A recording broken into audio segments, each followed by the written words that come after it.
Hello, everybody, and welcome to the Sportcat Daily Gazette. I hope everybody's having a great day, and I hope everybody had a great evening last night. I didn't get to see all of you in the chat last night because we were doing what we typically do on the Paranormal Guys last night. We had two great guests. Hello, Wendell. Hello, Chris. Hello, Denise. Welcome, everybody. Glad you're here. So first off, we got to thank Ross at yergsradio.com. You can find us live there on www.yergsradio.com and Rainbow Radio. Of course, we are live in Australia on Radio X. Hello, everybody down there. Welcome. I hope you're doing well. And, well, I guess that's about it. We'll start off with some breaking news today. Let me get my screen brought up here. I can figure out how to do that. If there's any days you want to send me a Mountain Dew, today would be the day. The links are in the comments. Please send me a Mountain Dew. I need the caffeine today. And of course, I need everybody to follow the channel, like, share, and subscribe. And hit that thumbs up button too, if you don't mind. All right, so we'll start off with some breaking news. This comes out of Pensacola, Florida. And the Naval Air Station, which is a submarine base there, Corey Station, they had a security incident, and over 160 responders, hello, Chris, over 160 responders had to respond from the county, in addition with the military and federal security officials, to what was reported as the shots fired. Twitter tried to run wild with this story and embellish it and put all kinds of silly spins on it. But according to the police, the sheriff there, they responded, and apparently it is unfounded. So do not believe the social media sites that are spreading false information. I have this, I'll update it to make sure that I'm still correct. Law enforcement found no signs of active shooter, according to Sheriff Chip Simmons. So the active shooter response started after receiving a call that a person had heard 3 gunshots in a building at Corey Station.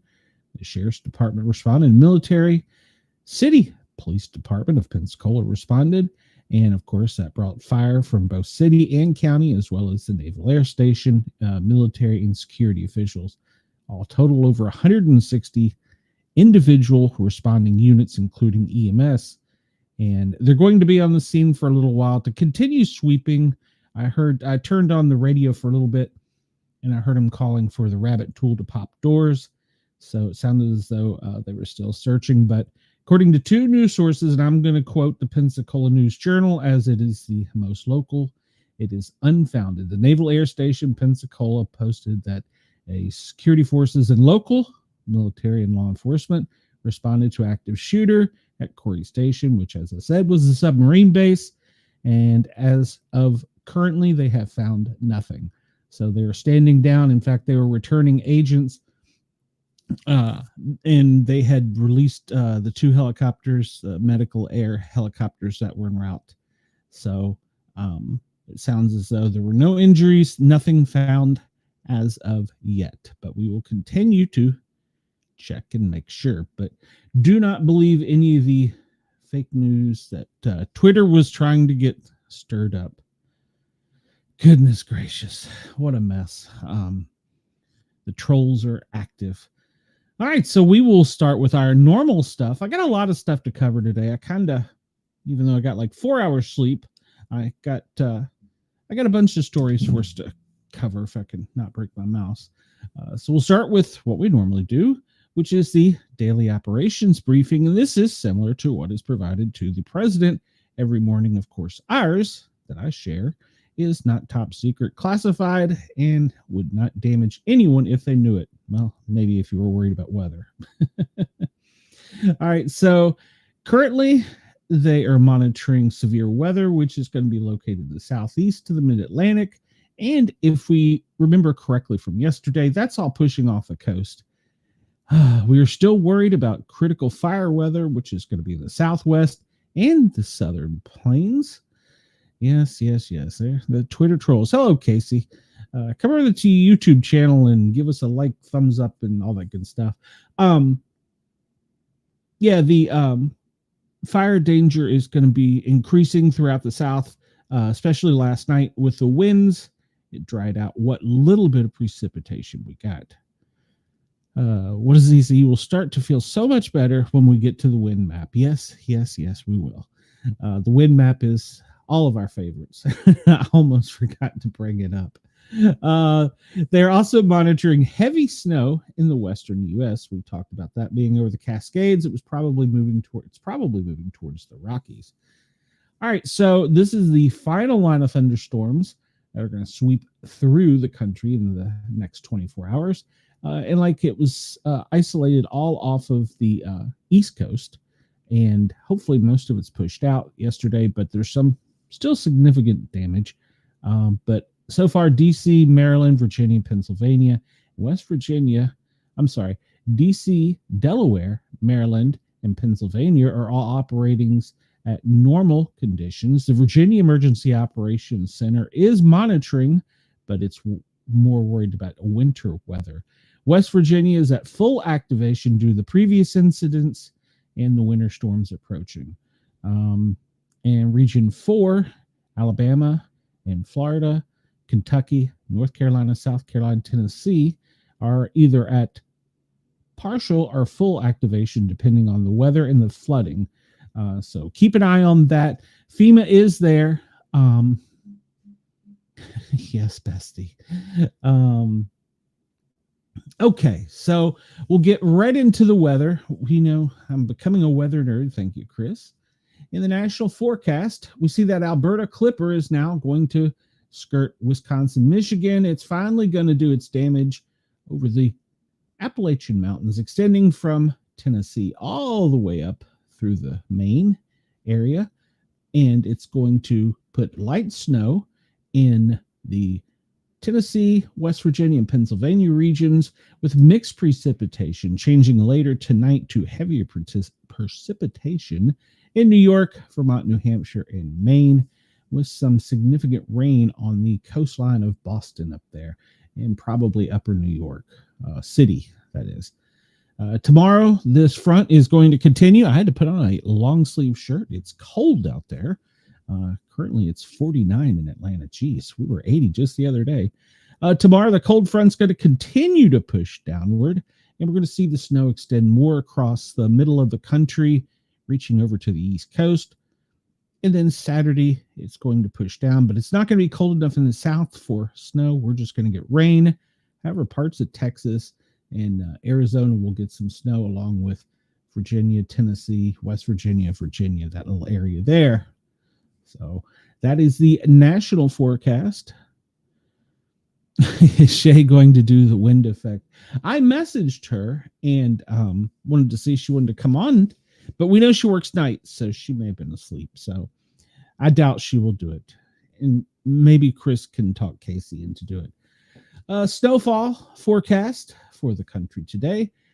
You can look there and see pretty much over the Rocky Mountains extending east is where the significant, down into Salt Lake, Denver, Albuquerque, and all of the higher elevations in Nevada, Arizona, New Mexico are going to see anywhere from 6 to 12 inches, with the smallest, most insignificant area being around Chicago, and it'll pick up again with a little bit more with the lake effect snow pushing into Boston, Vermont, New Hampshire, and off the Maine coast there. And of course, the Appalachians are going to pick up some more significant snow. Chris says it's 49 degrees. His prayers are with everyone suffering through that hell on earth. Yes. Yes. Personally, I would like a little more snow. Okay, so the significant fire danger today is pretty much isolated to West Texas, New Mexico, kind of a little bit up there around the Four Corners region. Not so much. More to the east of that, above Texas.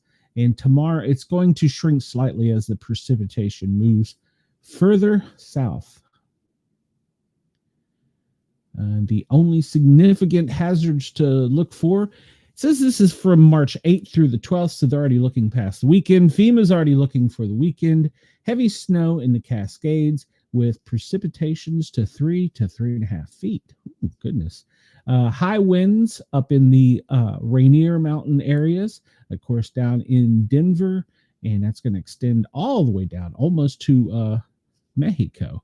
And they're going to have some high winds in the islands of Alaska. We cannot forget the islands of Alaska. As we've reported, FEMA is activated mostly at operating status, with the exceptions of a few states that are worried about the wildfires in the snow. And of course, they're still doing the rehousing, and with 12 direct missions, that's all being supported by the federal government, other agencies. The fire elevated risk is being monitored in the lower southern western region of the country. At this time, there's no activation for it as of yet. So let's hope that continues. Wildfire, Welder, this is the final report. It is 95% contained, and it burned off, it says 803 acres plus 603. Okay, so they had two sources for that. Apparently, that was from a neighboring railway fire. And in Duke, Bexar, Texas, it was 244 acres burned, plus or minus 94, and it is 90% contained at this time, which is good news. We see no brand new damage assessments from FEMA, no new declaration requests, which is always good news. I'm kind of surprised more haven't popped up because of the wildfires and the storm that came down from Canada and wreaked havoc. Put a tariff on them, and then they go crazy and send that Canadian weather. Keep that Yankee dander. All right, so we're looking today at the presidential schedule. 9 o'clock was the in-town pool press call, and there's no press briefing as of today, but there are going to be some executive orders signed at 1400, 2 o'clock Eastern Standard Time, and I do not know what they are. We will cover a little bit of news, but I don't have any information as to what the executive orders are at this time. I should have researched that, but, I'm a slacker. All right, so I'm using the GEMA, the Georgia Emergency Management Agency app or map, and it's showing us right now in the United States. We can see the storm is pretty much gone on the East Coast, maybe a little bit hanging along there in Norfolk, Chesapeake, maybe the Delmarva region, but not much. There are going to be more gale warnings for the wind. If you look up further to the north, we're going to see that Maine, it is pushing out, and it will be going out over Nova Scotia later today, but the gale and wind warnings are still in effect. We'll take a look at the wind here in just a minute. There was a new earthquake to report. I will have that here in a bit, but it was in Chile, so it will not affect us here in the United States. We can see all the winter warnings and everything through the west part of the country. Ooh, make myself dizzy. And of course, we can see all the red flag warnings pretty much, like I said, it's almost from the four corners down to the border. But everybody should be weather observant for fire with the high winds we've had. And I see this just popped up. This wasn't in the briefing.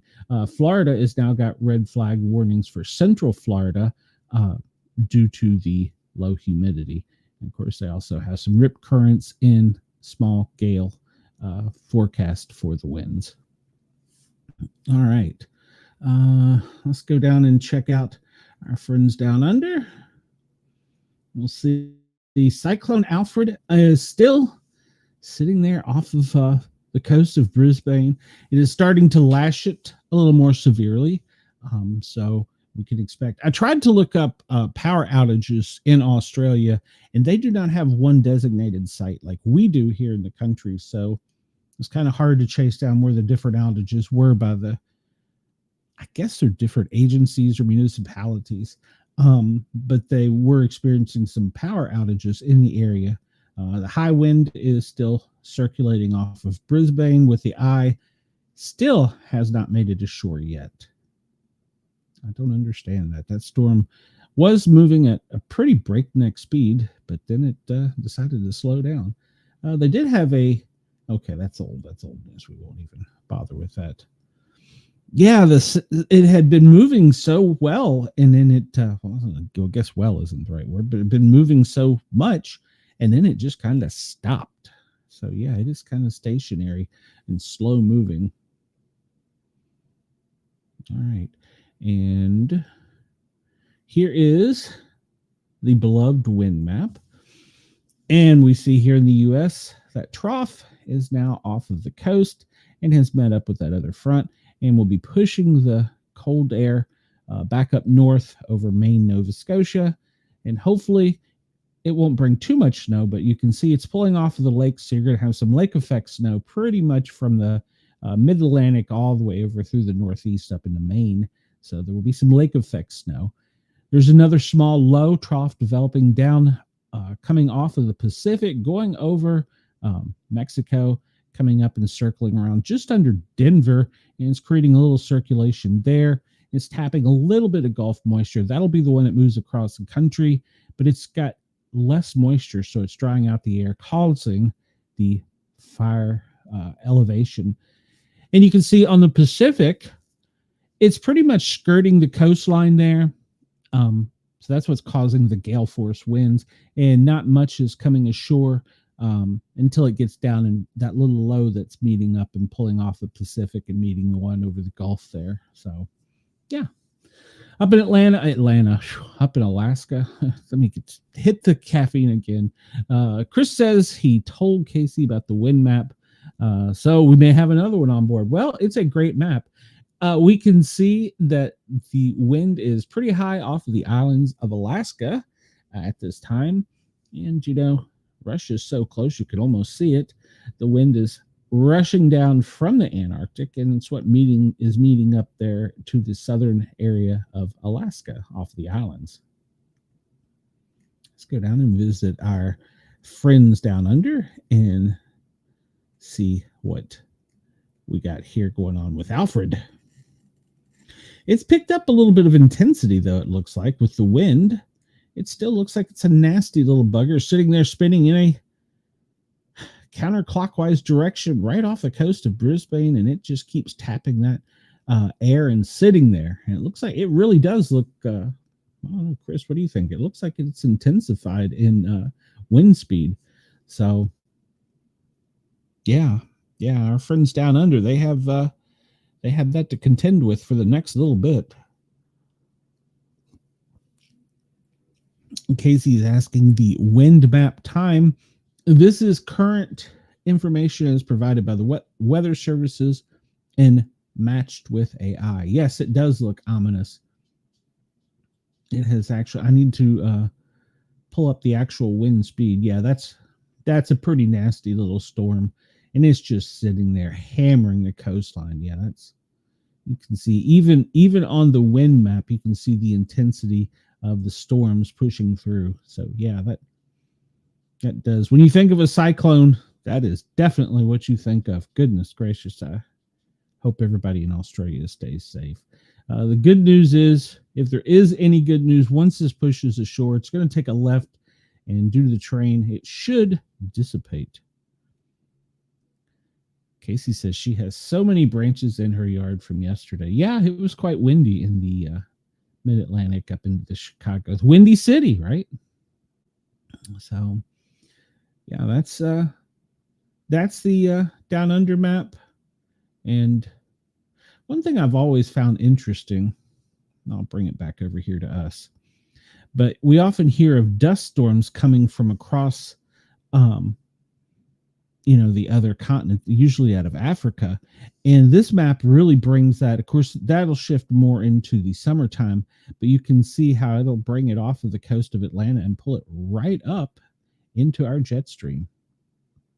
Atlantic, not Atlanta. Atlantic, not Atlanta. But yes, that is the wind map, our favorite map of all. That is probably, out of all the news we report, the most peaceful, if you can. And Chris says it does look like an extraordinary amount of intensification for being centered so close to the coastline. Yes, agreed. It really is. I mean, even looking at all the other lows and highs across the continents, I don't see anything that looks like it could be nearly matching that. I wonder they do their category rating much different than ours. In fact, I don't know if they give it a number, but I'm wondering if by our measurements, if that wouldn't be a 5. I mean, that's pretty intense. And unfortunately, it does look like there might be another one down here behind it. That's probably going to get sucked into that same stream. Ugh. Yeah. I'm sorry, Australia. All right, the most recent weather warnings. We have in New Mexico, wind, and well, it's pretty much New Mexico. Georgia, frost. Yes, frost in Georgia. It's going to affect all the way down into greater metropolitan Atlanta. Maryland's testing again. I think Andy just gets bored and hits buttons. I'm going with that. Gale warnings off of the coast of Florida. We see down there, and off of the coast of Georgia, Savannah, Jacksonville, all the way down in that area. And small craft advisory, that's going to be down in between. That's pretty much what we were talking about. It's a good. It just hit me thinking about that gale warning, Chris. It's a good thing they did rescue the guy that was deciding to kayak from San Diego to Queensland, because if he'd been caught in that, he'd have never been found. Let's see. 49 minutes left on a special weather statement down off of the Alaskan islands. It says that it's winds and snows across the islands will move downwards in the next few hours, producing poor visibility, gusting snow, 20-mile-an-hour winds. Overall conditions are gradually going to improve. That one's only got about an hour left. New Mexico, we were talking about dust. With it being so dry down there, they are having a dust storm warning for the next few hours, centered over Deering, New Mexico, and that is severe. Yeah, not surviving in that kayak. He's very fortunate he got rescued. Let's see. Wind advisory for Connecticut, Maine, New York, and Vermont. And let's see. Flood warning for Michigan. Small craft advisory that's off of the Great Lakes of Ontario. So that's the winds picking up over the Great Lakes. There's a gale warning too. So yeah, that wind's going to pick up and pull the snow off of the Great Lakes and take it all the way over to Vermont, New Hampshire. Whew. So let's see. Yeah, more small craft advisories. That's centered more around Buffalo. And what else do we have? More small craft advisory. Dense fog. Where is the dense fog at? That's off of the upper part of Long Island, off the coastline of Long Island. I wonder if that's that crazy fog they were talking about that you can't see through and has a chemical smell. And let's see. Winter weather in Arizona. And wind advisory in Virginia, West Virginia. Of course, we talked about all the winter. We didn't talk about Nevada, but looks as though they've got a winter weather advisory for Nevada. That's the upper elevations. Yeah, we did talk about that. So, and high wind warning. Of course, we talked about that throughout the mountains and dust storm. And it looks as though that is about it for the warnings. If you want to check out this site, it's actually a great site. Frost advisory in South Carolina. No, it's going to keep going further and further south. If you want to find this site, you can go to weather.wxwarren.affirmtech.com, and it puts them all together. And as you can see the time that they have left available on them. And then, of course, it rotates maps between activity, which is the current activity, thunderstorm activity, this possibility, their version of a wind map, which isn't very good, and then it shows any tornadic activity as well. And this is a free site. They do request tips, so if you find any of this useful and it saves your butt one time, it might be worth giving them a little tip. All right, so we pretty much covered all of the weather warnings. All right, so the fire smoke map, there's really not a lot of smoke, except for down along Mexico City, down into Guatemala. We're pushing it back like we're pushing back the illegal aliens. So there's not a lot of smoke. You can see that the fires are still concentrated there just above Dallas, east of Oklahoma, in that little corner area just before Arkansas. And there's several small ones. There's some that have been picked up by traces on satellites but not confirmed. Wendell in Alabama, you're still burning in quite a few areas. We still have some fires in Georgia, and we are still concerned about the fires over here. They're still working on it. So bless those firefighters. Wind-driven fires and wildfires are two of the worst fires. You'll notice up in the top of the country there in the Maine, Vermont, New Hampshire, the northeastern region, where all that moisture is, there's no fires. The only fire we have down here is, where is this? Poor Farm Road, 293 acres. Where is Poor Farm Road? Was that New Jersey? They had a fire down in Fort Mott, 377. Silly humans creating these. We'll swing a little bit to the west and see, it looks as though Cheyenne's not got as many wildfires. 132 acres. That's right on the border of Kentucky, West Virginia. And this one here is 200 acres on the border. Tennessee, they are still working the Sevier County fire, but it's mostly contained. I look for that to pretty much go away here soon. Hicks Cemetery, that's also Sevier County. That one, they've got pretty much isolated. So that's good news. They were concerned there for a while about having to evacuate parts of the Smoky Mountains, which is not something we want. Through the Great Plains, there's very few fires up in that region. And there's only one up here. Was this Idaho? This is Idaho. American Bar. It's a prescribed fire, 230 acres, so it's controlled. And over on the West Coast, over in the Cascades, the Yote, it's a prescribed fire as well. It's good to see California having some prescribed fires. All right. I don't think we can report any fires in Australia with this map. But we can see how bad our air sucks here in the States. Let's close some of these so you get a better look.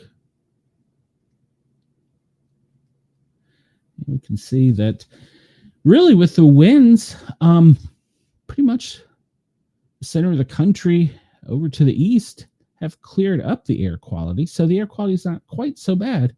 It's a little bit down in the areas where they were worried about the fire in Florida, down in Miami. It's kind of odd. They usually don't have much concern. El Paso, Texas, New Mexico, down in that region, Santa Fe, it's kind of high because of the smoke, I would guess. Los Angeles, your air quality always sucks. What can I say? I would recommend you move, but we don't want you to the South. No offense. All right. So I checked this out. I'm also going to cover some other things with this over on another website, because this one is really just covering the New England region. You'll see occasionally something will pop up, like down in Texas.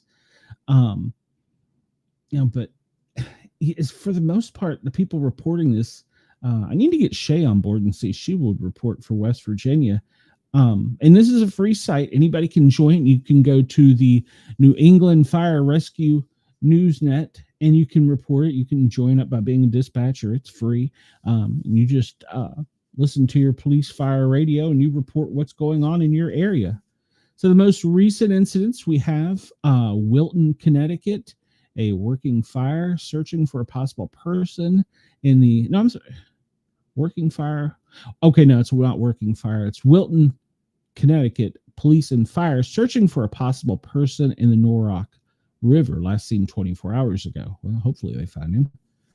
Rockport, Maine, Granite Street, a third alarm for a fire in a two-story wood frame dwelling.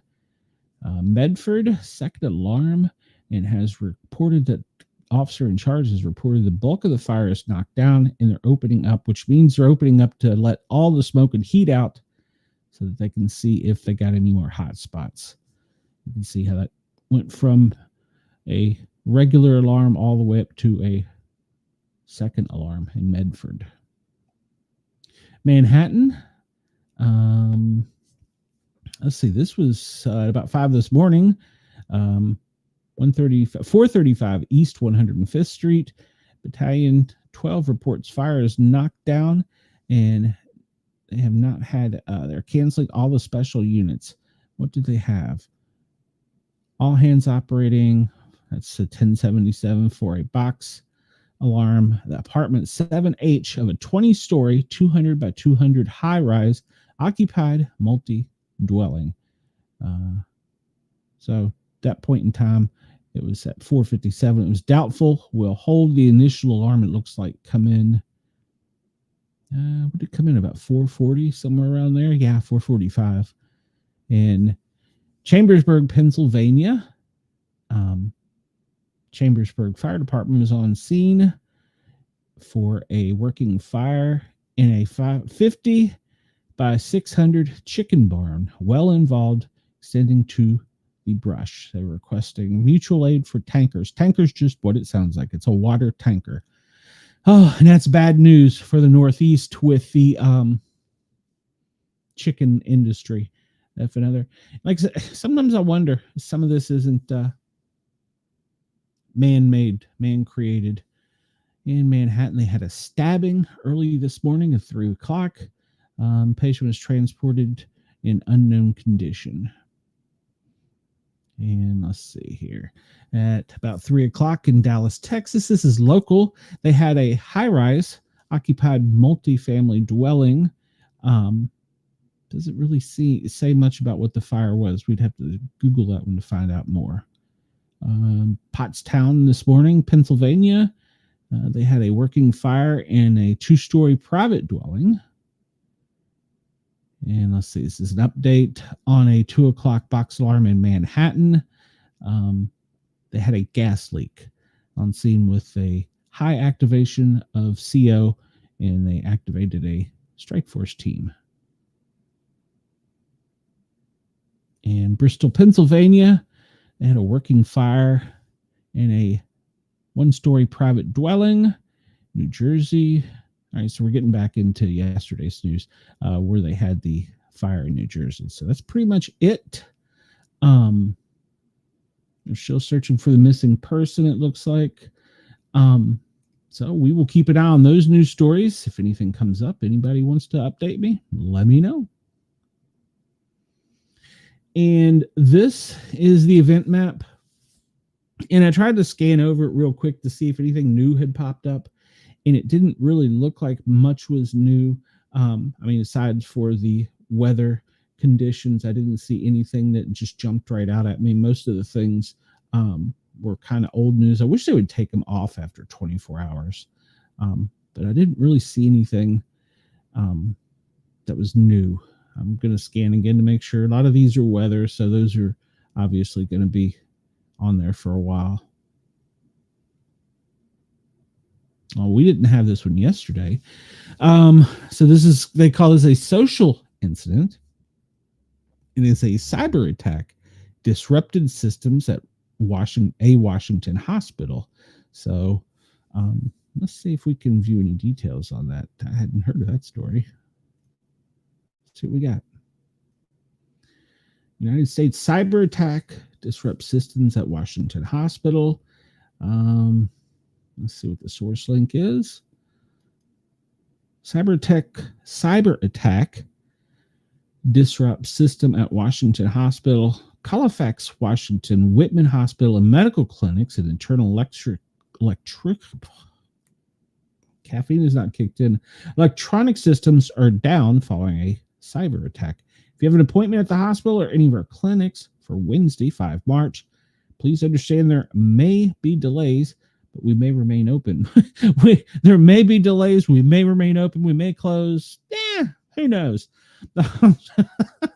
That's really vague. The hospital wrote on a March 4th Facebook post. They didn't disclose any further information. We may be open. We may close. We may all go home. Who the hell knows what we're going to do? Yeah, that's pretty good reporting. That's worse than my reporting, for God's sakes. Oh, all right. Well, I just closed my map out. No, I didn't. I'm sorry. It's still over here.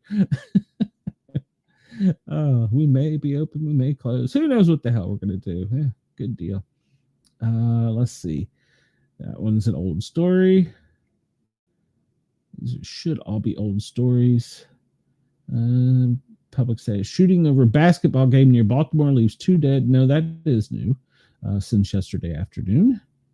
And official infrastructure traffic disruption. Oh, that's right. This is BWI. We covered that the other day. And that's going to be weather. Oh, that's funny. Chris, you're right. That is not going to help the egg.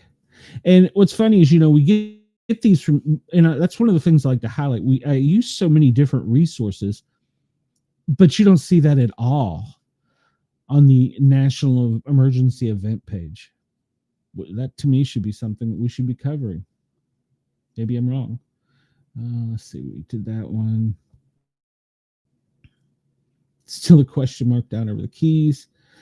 No, this is a new one. Gulf of Mexico, mysterious affliction causing endangered sawfish to spin and die has resurfaced.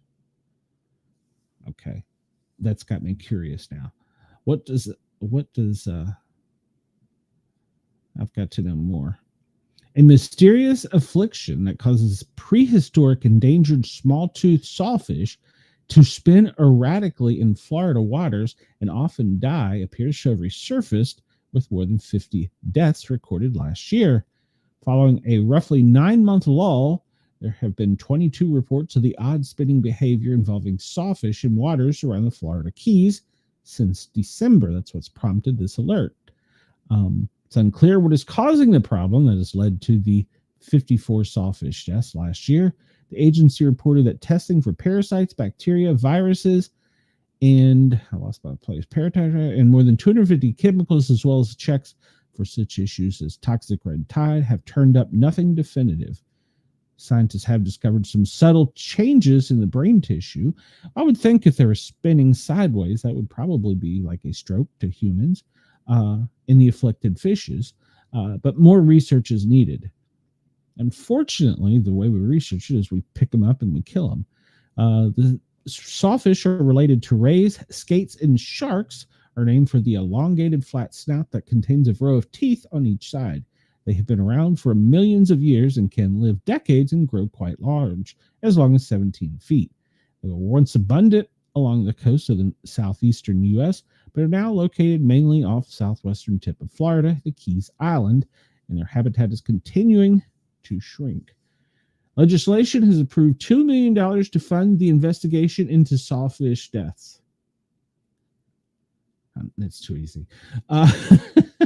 So one theory is that the lengthy heat wave, there we go, solar, whatever, the climate change is the blame. Has bleached many corals and changed the algae in the ocean. Scientists have found a number of toxins in fish tissues that are currently being investigated as potential causes. Okay, so is it a toxin or is it climate change? And in recent years, manatees have suffered a major die-off because of pollution. It has killed much of the seagrass that they eat off of. There's going to be officials fed tons of lettuce to manatees that gathered in winter outside a power plant for 2 years, and the manatee numbers have rebounded somewhat. with 565 deaths reported in 2024, compared to 1,100 in 2021.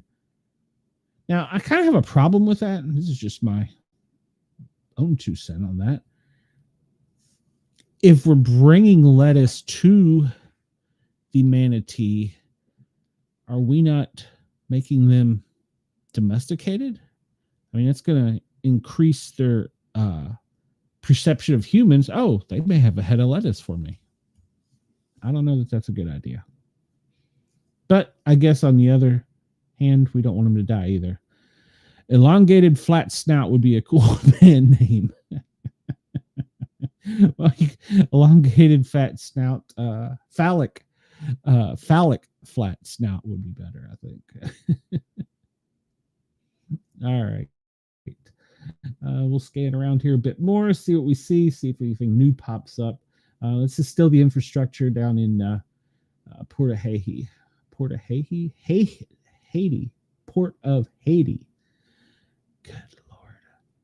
Now, it just makes me wonder, Chris. I mean, not that I'm against feeding them, because I'm certainly not, but their biggest threat, aside from the fact that pollution is killing the seaweed to eat, but their biggest threat is man in boats, So they see a human, they go, oh, food, thump, hit with I don't know. I'm just thinking out loud.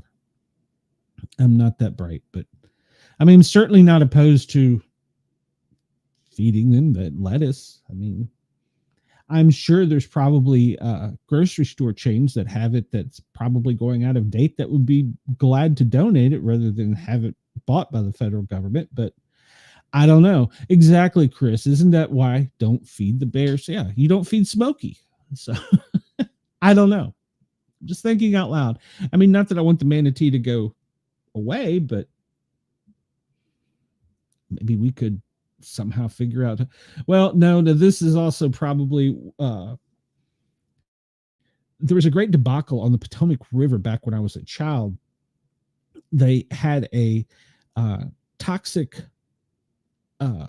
chemical that was in the water, so they introduced a seaweed that would kill the toxin. Seaweed did great in the Potomac River, flourished. I'm trying to think of the official name for it. I can't remember now. Well, then suddenly it flourished so much that it was hampering the native species because it was taking up, their space and their oxygen.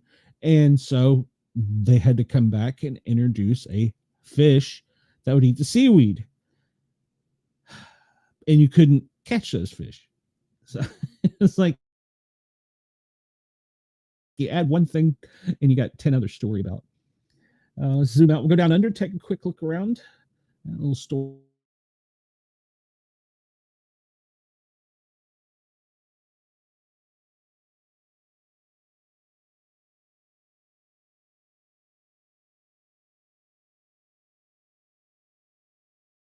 Flash flooding, storm surge is a concern as it moves inland, as Cyclone Alfred moves inland.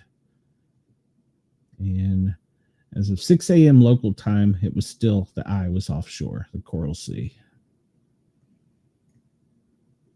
This is probably going to be powered on. That's the explosion that we talked about a couple days ago. And infection hazard, second case of Japanese encephalitis.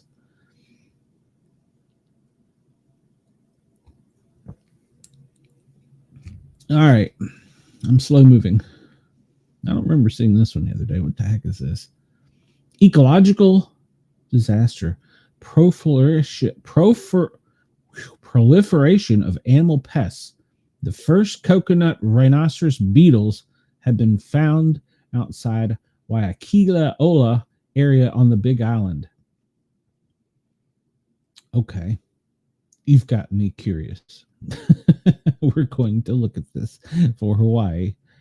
The first coconut rhinoceros beetles have been found on the Big Island, off of the Big Island. No, on the Big Island. A live adult coconut rhinoceros beetle. What does a coconut rhinoceros beetle look like? I'm just going to go down a rabbit hole for a minute here. So let's Let's see what. Well, I mean that's a pretty damn big bug. Yeah, yeah, that's a good lord. Does that thing bite? Wow, that is a big bug. So let's find out here. It's an invasive species that they found since 2017.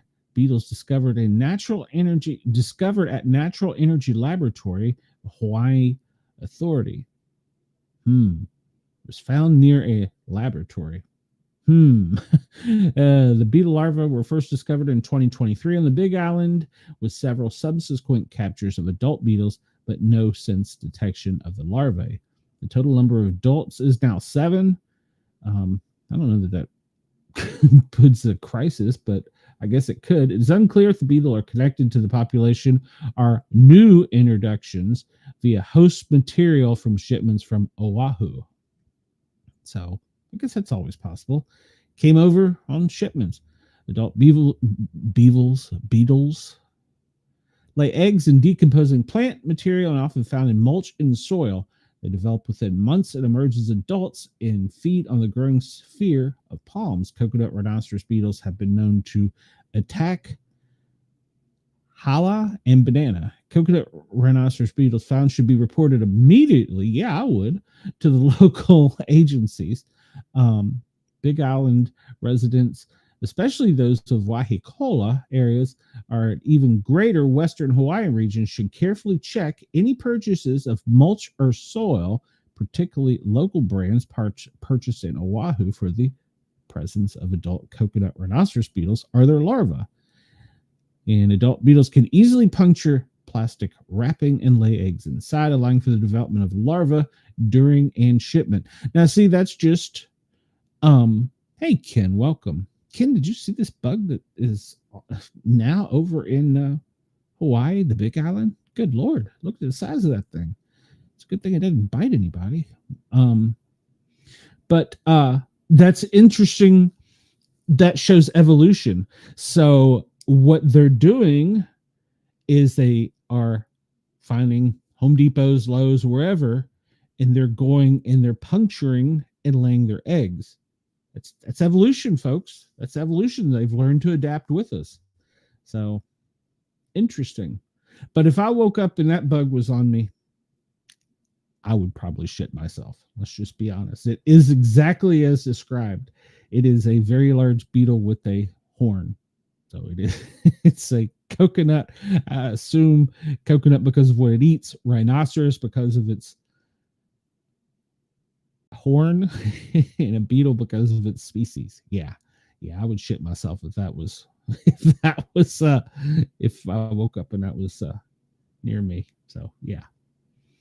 Let's see what else we have here. Enormous lava geysers once again erupt. I saw that in one of the news flashes that they're having some in Kilauea, some lava coming from volcanoes. And it reminds me, we can skip around down to South America, go the wrong way. And I believe is where the earthquake was. Let's see, should be down around in here. No, that's the storm. No, it's Costa Rica. Storm in Costa Rica, Mexico City. We covered that one. Where is the earthquake? Rainfall in, where is that? Bolivia. Industrial breakdown of energy systems. Massive blackout in Buenos Aires leaves more than 500,000 without power. Ooh, and we remember looking yesterday at the weather map. Ooh, that's got to be uncomfortable. Here we go. I think this is it, the earthquake. Is this the earthquake? Chile 5.0. Yes, that is the earthquake that was down in Chile. They've had two, actually, a 4.8 and a 5.0. It looks like further up the coast they had another one. So they've had a total of 4, calling them cluster events in Chile. So, but it did not affect the continental United States. We'll look over here at the bad area where this is just going to be the Russian villages evacuated a fire at a munitions depot. That's old. This whole area is a mess. I really wish we could get this war stopped. it would be so much better for the world. Serial demonstrations in Cyprus, 10,000 protesters. That's new. I hadn't heard of that. We'll get down here. Social incident, Palestinian militias have launched a... Oh, that's old. What? See, that's so... Oh, there's 140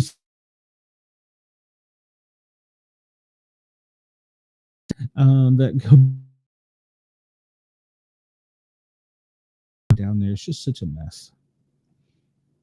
Have a man holding a gun. Social incident, that's old. Maybe by the color of them. Yeah, because this goes back to, in Yemen, back to 23. They should clear this map much better than they do. I understand we like to spread fear. Traffic incident. Railway bullet train services have been halted for 3 hours after trains have decoupled. I should have got that restored by now. An explosion in Japan leaves 1 dead, 2 injured at a Toyota affiliate factory. That's not good. And I don't see any of the dreaded radiological signs, so that's good news. I'll get the biohazard, but we know that's Texas for the measles. And I don't have a current number. Yesterday it was, 159, wasn't it? So that pretty much looks like the event map. We'll switch over to the disaster alert map and look at the recent things. Weather, which we've all talked about, are the main things. We'll zoom out a little bit so that we get a much larger worldview, and weather and wildfire. High surf, if you like to surf. Flash freeze in Ontario. Oh, in Oshawa, Ontario. Flash freeze warning. Ooh, not interested in any of that. Then we talked about the fogs up in the Northeast. Volcanic activity in Japan. Landslides in Mitumbia. I'm learning my geography, Chris.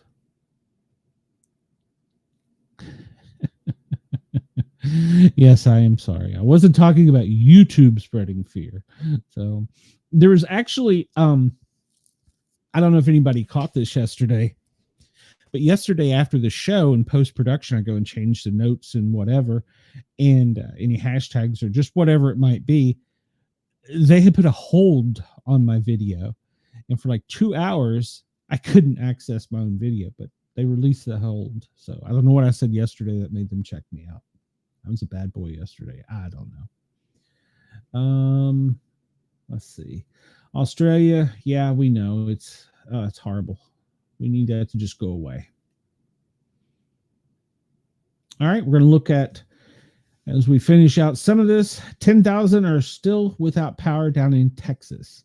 And if we pull up Texas to see where the main portions are, it's going to be in Edwards County, on the tip there at the Red River, sort of central Texas, in Eastland, down at the border in San Patricio, and at the other border, Newton County and Shelby County. So those are 10,000 people without power in Texas. Now, I wish I could get that information for the world, but it doesn't allow that. Yeah, it's just regions. Yeah, no, I wanted the whole thing.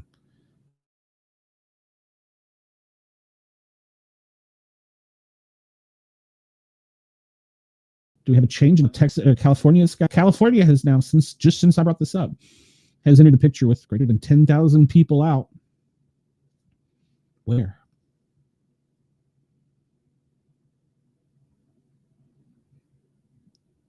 That's interesting. It says that there's greater than 10,000 Pacific Gas and Electric. What region of California is that? It's interesting it brought it up, but then I guess it's not showing because of their population density enough here.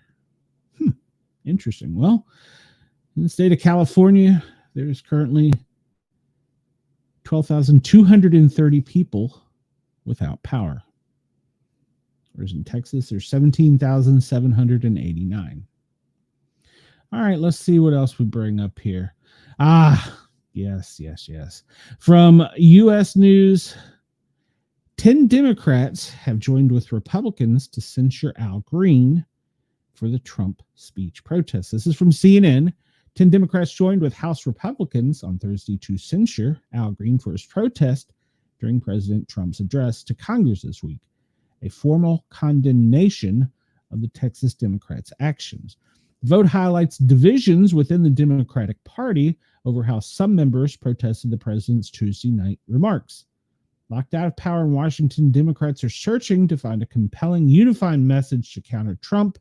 The new administration is struggling to play out only in Capitol Hill, but not only in the Capitol Hill, but across the country. Divergent tactics were on full display during the speech, with some Democrats holding signs, walking out, or just plain outright boycotting, and others took a more muted approach by wearing different colored clothing. Al Green was angry. Chris says, Al Green was angry because he missed the 3-foot putt for par. House Democratic leadership had urged members prior to this not to mount high-profile protests and show restraint. Remember, they also released a video talking about how bad Orange Man was with the same speech. And they just all ironically had the same little microphone with the same scripted speech. It's a Christmas miracle. Democrats were previously failed to kill the effort on Thursday. 10 Democrats who voted with the Republicans to censure Green are Amy Barra of California, Ed Case of Hawaii, Jim Costa of California, Laura Gillen of New York, Jen Himes of Connecticut, Chrissy Haluhan of Pennsylvania, Marcy Kaptur of Ohio, Jared Mosquites of Florida, Maria Gluskamp Perez of Washington, and Tom Suzuki of New York. 3 other Democrats, which were Suzuki, Gluskamp, Perez, Trump won those districts. Green did dispute this Tuesday night. He prompted House Speaker to remove him then. This is talking about when he was there. And then I think I have a final vote count here. Let me see if I can bring that up. Yes, this is according to C-SPAN. Get over there. Wake up. There we go. So we have a total vote. Republicans all in agreement with 214, joined by the 10 Democrats. 198 were nay, 2 present, for a total of 224 to 198, with 2 voting present, and there was 8 no votes. There's 4 Republican and 4 Democrat no votes. So what does this mean in the bigger picture? Nothing. Why is it not showing that on the screen? It's supposed to be showing it on the screen. There we go. So what does this mean in the bigger picture? Nothing. Are they really going to do anything to him? You're a bad man. That's going to be the extent of it.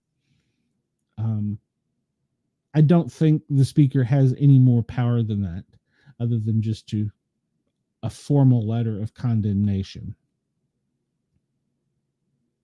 It's a shame. I heard a news story this morning talking about how a portion of the Democrat Party was going to split off, the Socialist Democrats, and they were going to change their name and start supporting Republicans as Socialist Democrats. I'm not quite sure how that's going to play out. In other words, what they're going to do is they're going to split off, form their own thing, put their own candidate up, whether it be a Democrat or a Republican, to compete with the Democrat and Republican in those districts. We'll see how that plays out and what that does for the bigger picture. But I don't like the word socialist in it. So also heard that Trump has lifted the tariff on Mexico this morning until he meets with the Mexican president.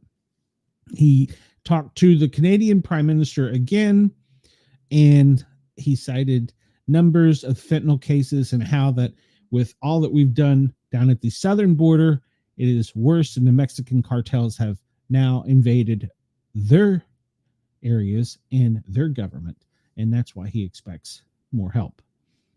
Let's see. In what reports call unprecedented direct talks this week, the administration of U.S. President Donald Trump spoke directly with Hamas about Gaza and the ceasefire with Israel. Following the talks, Trump issued what he said was a last warning to release all hostages, a demand Hamas leaders have rejected. So we'll follow that. Ukraine, we're day 1106. Oh, Shay wants in. Hold on, Shay. I'll send it to you if I can figure out how. Copy. You, Shay, but you did miss the best part. Where are you at on here?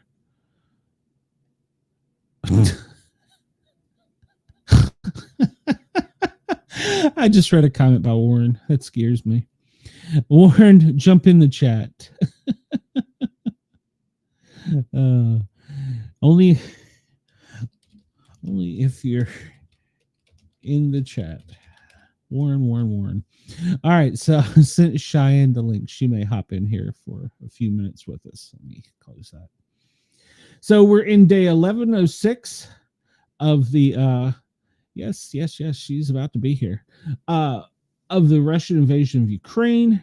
Amid the Trump's administration withdrawal of U.S. support for Ukraine, pauses in both military and intelligence, EU leaders are holding an emergency summit in Brussels today to discuss the increase to their military budgets that could strengthen it.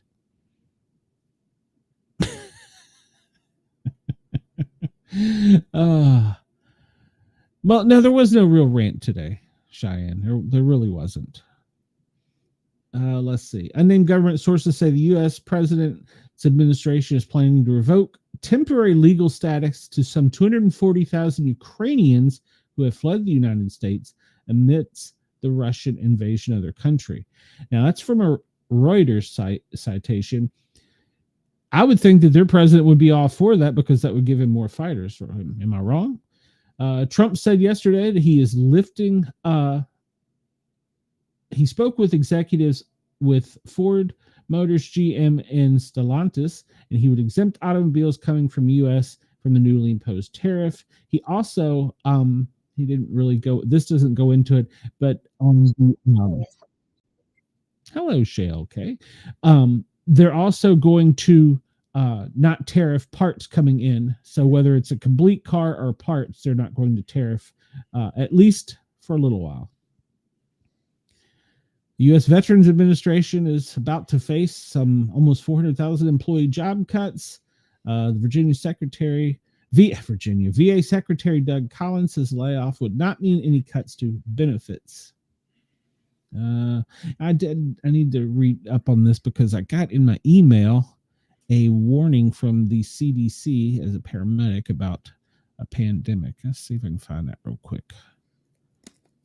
Another one? No, it's just for the same thing on the measles case that they sent out. Let's see here. Now they're saying there are 164 different cases that are in 9 jurisdictions: Alaska, California, Georgia. That's why I got the alert. Kentucky, New Jersey, New Mexico, New York City, Rhode Island, and Texas. So yeah.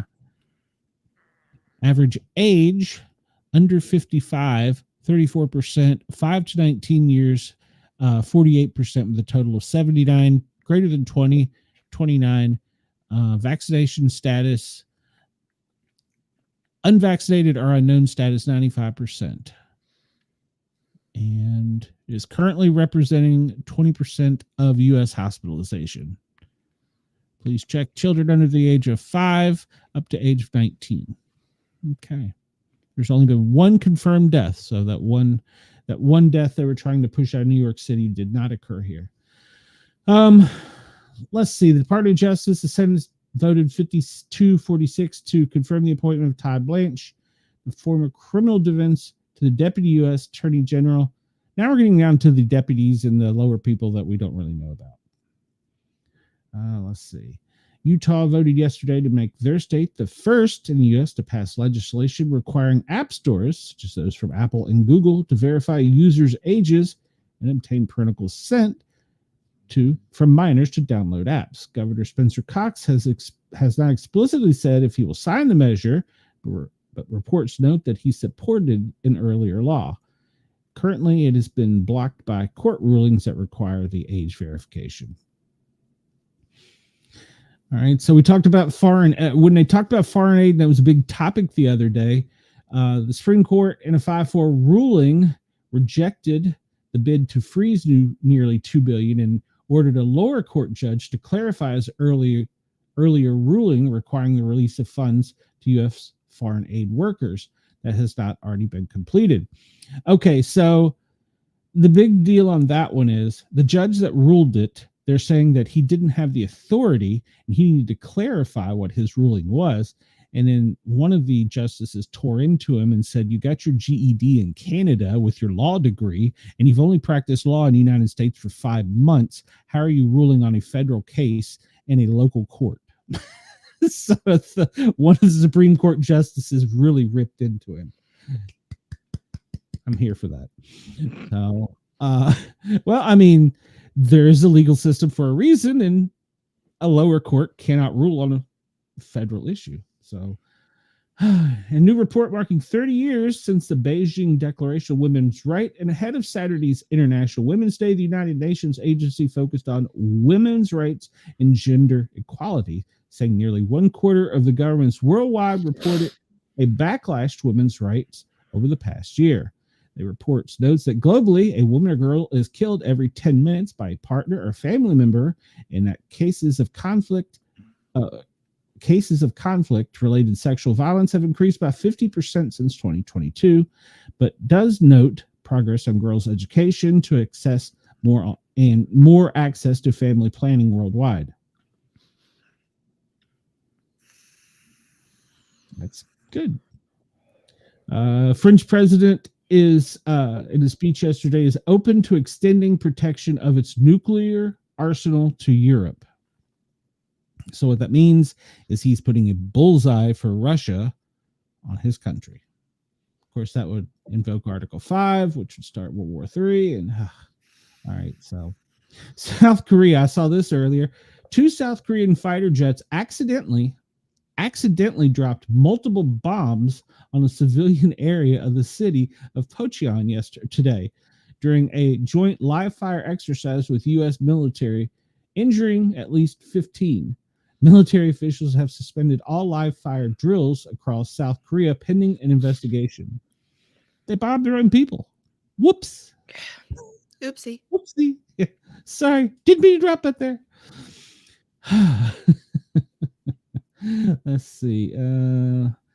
Just scan through here to see if there's anything really great. But Denmark is ending the delivery of letters. At the end of 2025, citing a 90% decline in letter volume since the start of the century and the rise of digital mail service. Report notes that Denmark has had a universal postal service for more than 400 years. Mail delivery a universal postal service. Yeah, so yeah. Well, so now you'll have to go to a physical mail place to get your mail. Or you'll have to go through private firms. Huh. Yeah. Yeah, like Waste Management, instead of picking up the trash, take it out, I guess. That's interesting. I wonder if their country has anything like ours does, like junk mail. You know, where every week you get coupons and stuff in the mail that you don't necessarily need. I would think so. That's the only thing that keeps our postal service afloat. That and bills. Baby boomers not having online bill payment. So, yeah. Hey, I still get my bills through the mail. I'm trying to think. I think we still get our electric, but I think that's only because they don't have service. At least around here, I know even for down here at Mom's, whenever I lived in Anstead and when I was living in Craigsville, and I believe it is the same company in Summersville, but all like waste management for your trash and everything is literally through the mail. You can't do it online. Waste management and then like the sewer company, you get all that through the mail. Let's see, in Tennessee, I get the waste management electronically. I don't get anything in the mail. We're a little behind here. Yeah. Yeah. Well, well, no, you're not the only part of the country, but traditionally, a lot of people realize the postal service has more than one use. They have been known to spy on us. I don't know if people realize this, but they x-ray and scan every piece of mail that comes to your house. Mm-hmm. And in addition to that, the postman is responsible for reporting if you don't open your mail for so many days, Mm-hmm. especially with the elderly. So they have a lot of they're a multi-purpose agency, but a lot of people don't realize the back things they do for, like, the FBI, CIA. Well, no, that's right. CIA doesn't operate in the United States. Of course not. Of course not. Uh, let's see. I pulled the Reuters up just to see if there was anything interesting. And I did actually find one that I thought was interesting.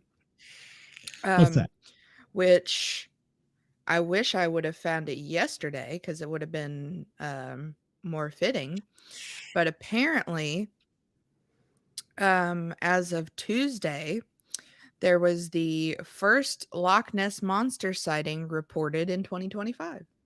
Oh, do we have pictures? There is a picture, yeah. Is it any good? Is it a good picture? No, it's I mean No it's better than the original. no, it's I feel like the original one is a lot better, but it's I mean that really could be anything, but I Nessie was the OG cryptid for Yep. me. So there is a museum dedicated to Loch Ness. Um and they've announced the first potential sighting of the elusive beast in 2025. Of what they are showing is a black mass slithering underneath the chilly waters of the famous lake. They were handed over to the Loch Ness Center in Inverness by a witness who spotted the spooky shape and snapped a picture of evidence. Interesting. This the it was They said it had to have taken place over a period of several minutes, thanks to the favorable weather, offering a clear view of the mysterious movements, which I don't know how you could really count that as a mysterious movement, but Hmm. I mean I'm here for it. Unless it was going against the tide, maybe. Maybe. And the center's general manager had said that they've had numerous observations over the years, but this recent sighting has been particularly captivating. The conditions on the day of the sighting were absolutely perfect. This could very well be our first significant sighting of the year, further fueling the mystery surrounding Loch Ness and its most famous resident. Awesome. Awesome. I wasn't aware that almost every state in the country has a water monster. Were you? Yeah, I found that recently when we were The supposed to have the champs. yeah, Uh, the only other one that I knew about was because my mom grew up in upstate New York, and actually my aunt lives in Lake George. And um they have Champ in Lake George, New York. yep, yep. And they have one in the Chesapeake Bay.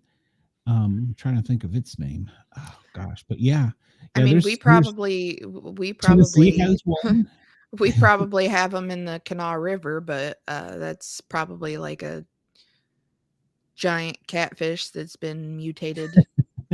So we always joked because whenever I was a kid, and when um my mom and stepdad first met, he had a boat, and we would go out tubing on the river, and um we would take my friends and we'd go swimming, and when we'd come back to the dock, we'd be like, all right, well, I didn't come back with one more leg or one more arm, so I'm good.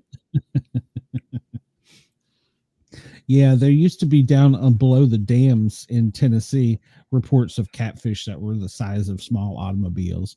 I don't know if they were real or not, but we've uh, we've seen that one. Any body of any body of water is questionable to me, so it wouldn't surprise me. Yeah. KG says cool trivia. In a USA Today article, the Loch Ness was first spotted in 564. That's a long time ago.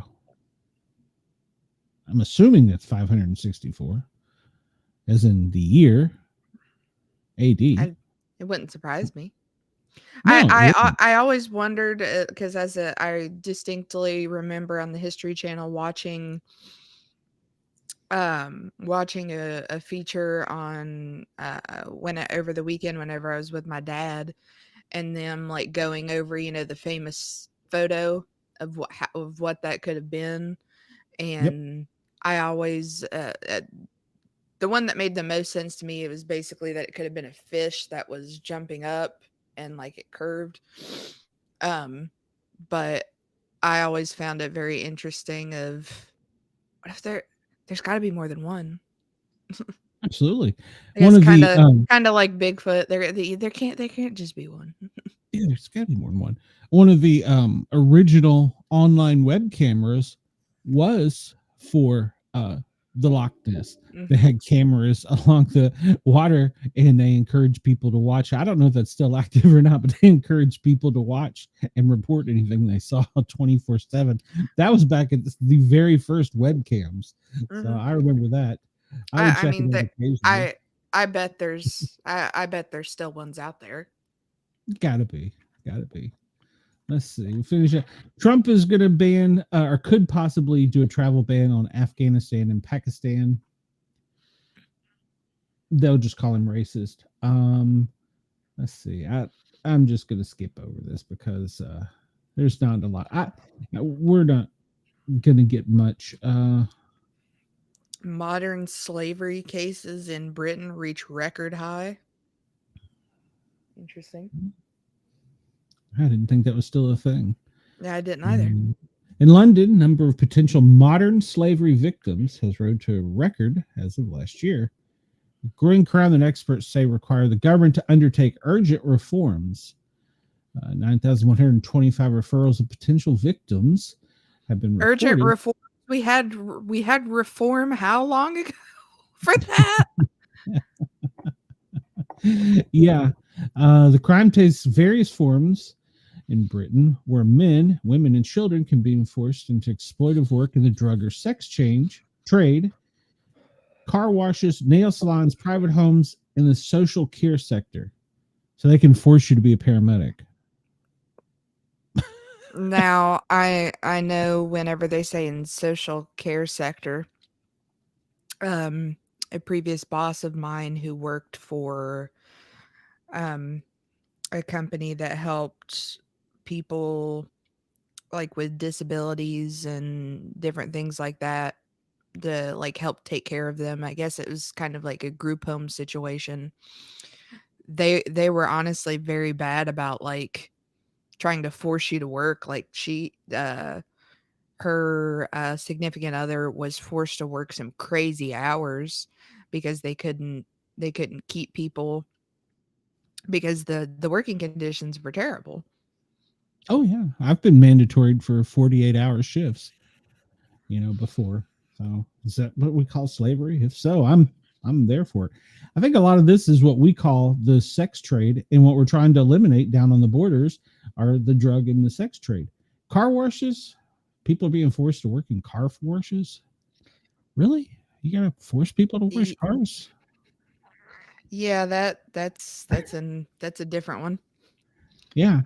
So I think they're just calling it a different name so that they don't have to go on to it. But I think that's I don't know. I feel like calling that modern slavery is a bit the stretch. dramatic.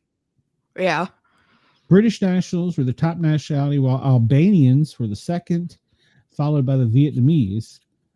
Um, 31% of the 6,000 of the referrals were children. Well, I can see that. Wow. Um, yeah, I think that's. I think they're just changing the wordage, so they don't want to just say they have a sex slave problem. They want to say they have a slave problem.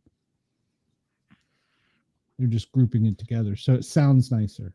Or does that sound worse? I don't know which, but I would say to make it sound worse purposefully.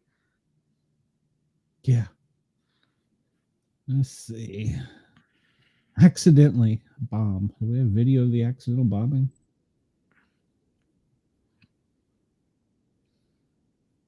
I see smoke. That's all I see.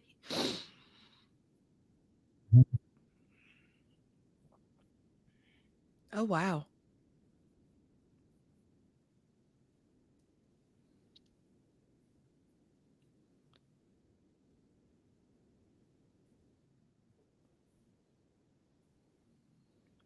I mean that's terrible, especially if 15 people were injured, but that's not nearly as bad as I expected it to be. It's crazy. Yeah. Whoopsie. Pope Francis is stable today. They'll probably change tomorrow. What I didn't ever actually read what happened to him. He basically developed pneumonia. Then he developed double pneumonia. And in the double pneumonia, he developed aspiration pneumonia, and he was put on a ventilator for a period of time. Oh And wow. then after he was removed from the ventilator, he suffered from what is pretty much caused by bronchospasms from where we've had the tube in there. So it caused severe asthma reaction. So he had to be Mm. reintubated. Um, but he's still battling the pneumonia, but it is it is lessening, and he's no longer intubated. But yeah, he had a real rough time because he had two different forms of pneumonia. He had just regular viral pneumonia, and then he had aspiration pneumonia, which is where it's exactly what it sounds like. Something went into your lungs and caused Mhm. an infection. So he had two forms of pneumonia. And then when they thought he was better and took the tube out, it caused him to bronchospasm, which is severe an asthma attack, which is basically all of your windpipe and everything swells up and gets mucus on it to protect itself, but you're efficiently breathing through a coffee stir. So size wise. So yeah, it's pretty bad. For Chris, they're considering a one-off expansion to 64 for the World Cup. I do have a story for Chris about soccer, so we'll cover that. Let's see. That's pretty much all for writers. This one, House Speaker's. Oh, this I found interesting. I brought it up. House Speaker Mike Johnson's chief of staff was arrested for DUI after President Trump's speech. House Speaker Mike Johnson's chief of staff was arrested for drunk driving Tuesday night after crashing into a police vehicle following Donald Trump's address to Congress. Out of all the ways you could get a DUI, all the ways you get hitting a police car is probably the worst. Uh, Yeah. he Yeah. backed into a parked car, backed into it at about 11:40. Johnson said he's standing by Haynes, who he's known and worked for with more than a decade. Worked closely with him and trusted him to serve as chief of staff his entire tenure Congress because of his reputation. They have full faith and confidence in his ability to lead. But here's the Hmm. funny part. He backed into the parked vehicle. He was issued with a citation. So they let him drive off? Your DUI, you hit a police car, but here's the citation. Did they allow him to drive off, or did somebody at least get to call home and say, hey, can somebody come get me a police? Well, what I would imagine is so he was arrested and taken in, so they took him into county, but they probably had somebody come pick him up from county and they just issued him the citation there because that incident that we had, it was something similar. They arrested and took him in, but then released him on a citation. So Interesting. they would have left his car there, I guess, or had it towed. They had to have it towed. I'd like to wonder if we could find the damage to the vehicle. Catch up on comments here. Chris said that he would never have believed he'd see a dinosaur in South Florida, but he was just proven wrong. Yeah, we saw that. Well, You missed that was just Glenn in Florida. now there's a sawfish that's endangered. Any regular person that does it to a cop car, their life is practically over. I agreed. Agreed. Um, let's see if we can find a picture. I want a picture of the cop car, if they've got one. Just for giggles. I'm just scanning quickly to see. Backing into a police car. I mean, what kind of car did he have? He should have had one that. Was that in DC? Yeah, it was in DC right after. It was right after the Trump speech. But yeah, he should be in. He should be in trouble more than he is. And how do you back into it? What kind of car did he have that most new cars have? Yeah, I'm not seeing a picture. Most new cars have, the backup camera, and it starts beeping at you if you're getting too close to someone. What the hell was he driving? Couldn't he afford a newer car? Good Lord. All right, here's one for you. Pamela Bach, Baywatch actress and David Hasselhoff, ex-wife, has passed away by suicide. She was married to David from 1989 to 2006, and they shared daughters Taylor and Haley. She was an actress who formerly married to him. She was found dead in her Los Angeles home March 5th of apparent suicide, according to TMZ. Her family had reportedly not heard from her and went to check on her. She was found with a self-inflicted gunshot wound to the head. The statement shared with People magazine, a representative for David said her family is deeply saddened by the recent passing of Pamela Hasselhoff. We are grateful for the outpouring of love and support during this difficult time, but we request privacy as we grieve and navigate through this challenging time. They have two daughters, one Taylor, 34, and Haley, 32. And that's pretty much it. Don't normally report on those type of stories, but since it was Hasselhoff's. All right, here's the story. I'm hoping you would come on for this one, so you could do the fancy word salad for me that I don't understand. Oh, Cheetozard, Charizard shaped Cheeto. $87,840 was the final sale price. And that was a really freaking big nerd that bought that too. Why? Why? That is a big Pokemon collector that was like, I've got money I just need to spend on stupid stuff. So here, let me buy a Cheeto. But well, I guess it's full of preservatives. It will probably never shrink or fade or. There was another case of one like that happening years ago, but it was something else. It wasn't Charizard, but yes, Chris, wow. A big wealthy nerd. Yep. Yep. And that's a push to even say Charizard. That it looks like a dragon. I don't know what Charizard looks like, so hold on. I'll pull up a picture of Charizard. How do you spell CHARZID? No, that wasn't it. Yeah, no, that's it right there. That's it. Okay, hold on. We'll go to. I mean, it's basically a dragon, but yeah. Oh, it just happens to also be orange. I can see the likeness. I mean, I just feel like that's a big push. Almost $90,000. Okay. And whoever was that on eBay?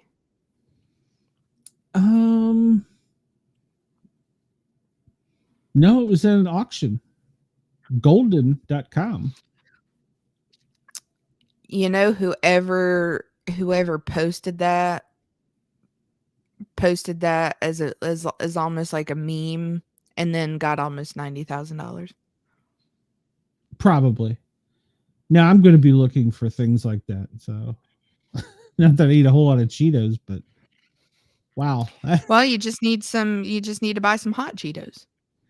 Yeah, I mean, I like hot Cheetos. Not that often, but I mean, I guess I could kind of see it, but I Yeah, just but I don't feel see like the you could also $90,000. no, you could put like dragon Cheeto and Yeah. but I guess you give it the little fancy case and you give it the little border like a Pokemon card, and there you go, It's Cheetozard. probably sealed. There's no oxygen in there, and yeah, they printed up a little card. I mean, yeah, I could. But $90,000. That's a for a. That is a dedicated nerd, a highly dedicated nerd. And he's gonna have his 3-year-old come in and go, "Oh, I'm hungry." Mm. Ah. Oh, so sad.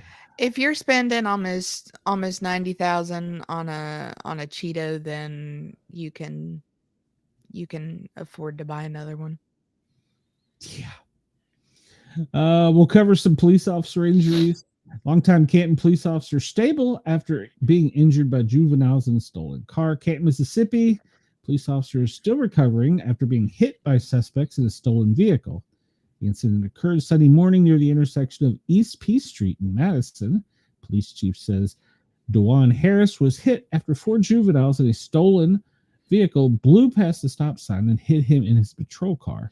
Suffered 2 broken ankles, good Lord, and was taken to the University of Mississippi Medical Center for treatment. He has since undergone 2 surgeries and is in stable condition. Say a prayer for everybody. It could have been much worse. According to Brown, the suspect sold a Chevy Traverse shortly after midnight in the Canton State Apartments. When the owner was looking out the window, spotted it and called it in. And Brown said he spotted the officers. Officers spotted the vehicles. We activated blue lights and sirens, and the car would not stop. Police on a high-speed pursuit, and where they eventually ran a stop sign and crashed into a Harris. All 4 individuals in the stolen vehicle were taken to the hospital for treatment. Driver and front seat passenger, both 14, were released. They have since been taken to juvenile. So the other 2 juveniles were released from the hospital, went to pick them up and get them into the detention center. A lot of times when you see that they weren't arrested there, that's because the local city or county did not want to pay the hospital bill. So they will not arrest them until they get out of the hospital so they don't get the bill. So, yeah. I got a whole bag of Cheetos for like $4. Put the hard work in and it paid off. Well, you find that Cheeto, Chris, you Let can us know. help us set up the Vegas show. Let's see. Lubbock, Texas, a police officer is recovering after a chase that ended in a crash in central Lubbock Thursday morning around 1:19. Officers responded to disturbance at a motel and say the vehicle involved in the disturbance sped away, leading police on a high-speed pursuit. Say the suspect hit a police cruiser near 38th and T. One officer suffered minor injuries and was taken to a local facility for treatment. Person in the suspect's vehicle is also being treated for minor injuries. It's unclear if any arrests were made, but one would hope. A routine traffic stop for this is up outside of Boston, for an unregistered vehicle led to multiple injuries to police officers and several charges against a Pembroke man. Officer Sheena was investigating suspicious activity around 1 a.m. when he stopped the unregistered vehicle. The driver, identified as Geraldo Craddock, 47, of Pembroke, displayed signs of alcohol impairment and refused to provide his driver's license or vehicle registration.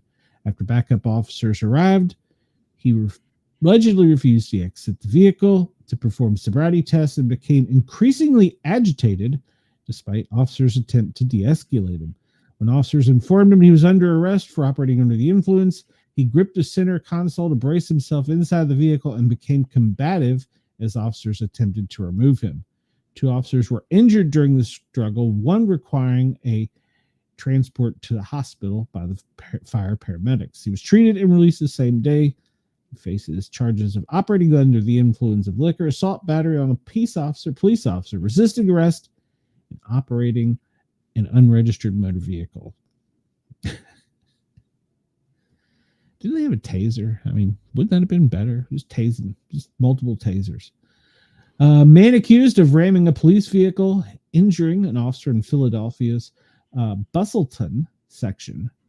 A 40-year-old man is being accused of ramming his vehicle into a Philadelphia police SUV, injuring an officer. The 19-year veteran with the police department is now recovering. They responded to the 1700 block of Grant Avenue across from Grant Plaza in Philadelphia's Bustleton section around 11:40 Wednesday night to serve a protection from abuse order. However, the individual being served fled the area. Then around 1 a.m. on Thursday, officers recognized the vehicle's driver from the early year incident and saw the vehicle entering a parking lot of an apartment complex in the same block. They pulled into the parking lot. Officers claimed the driver quickly accelerated into reverse towards the police car.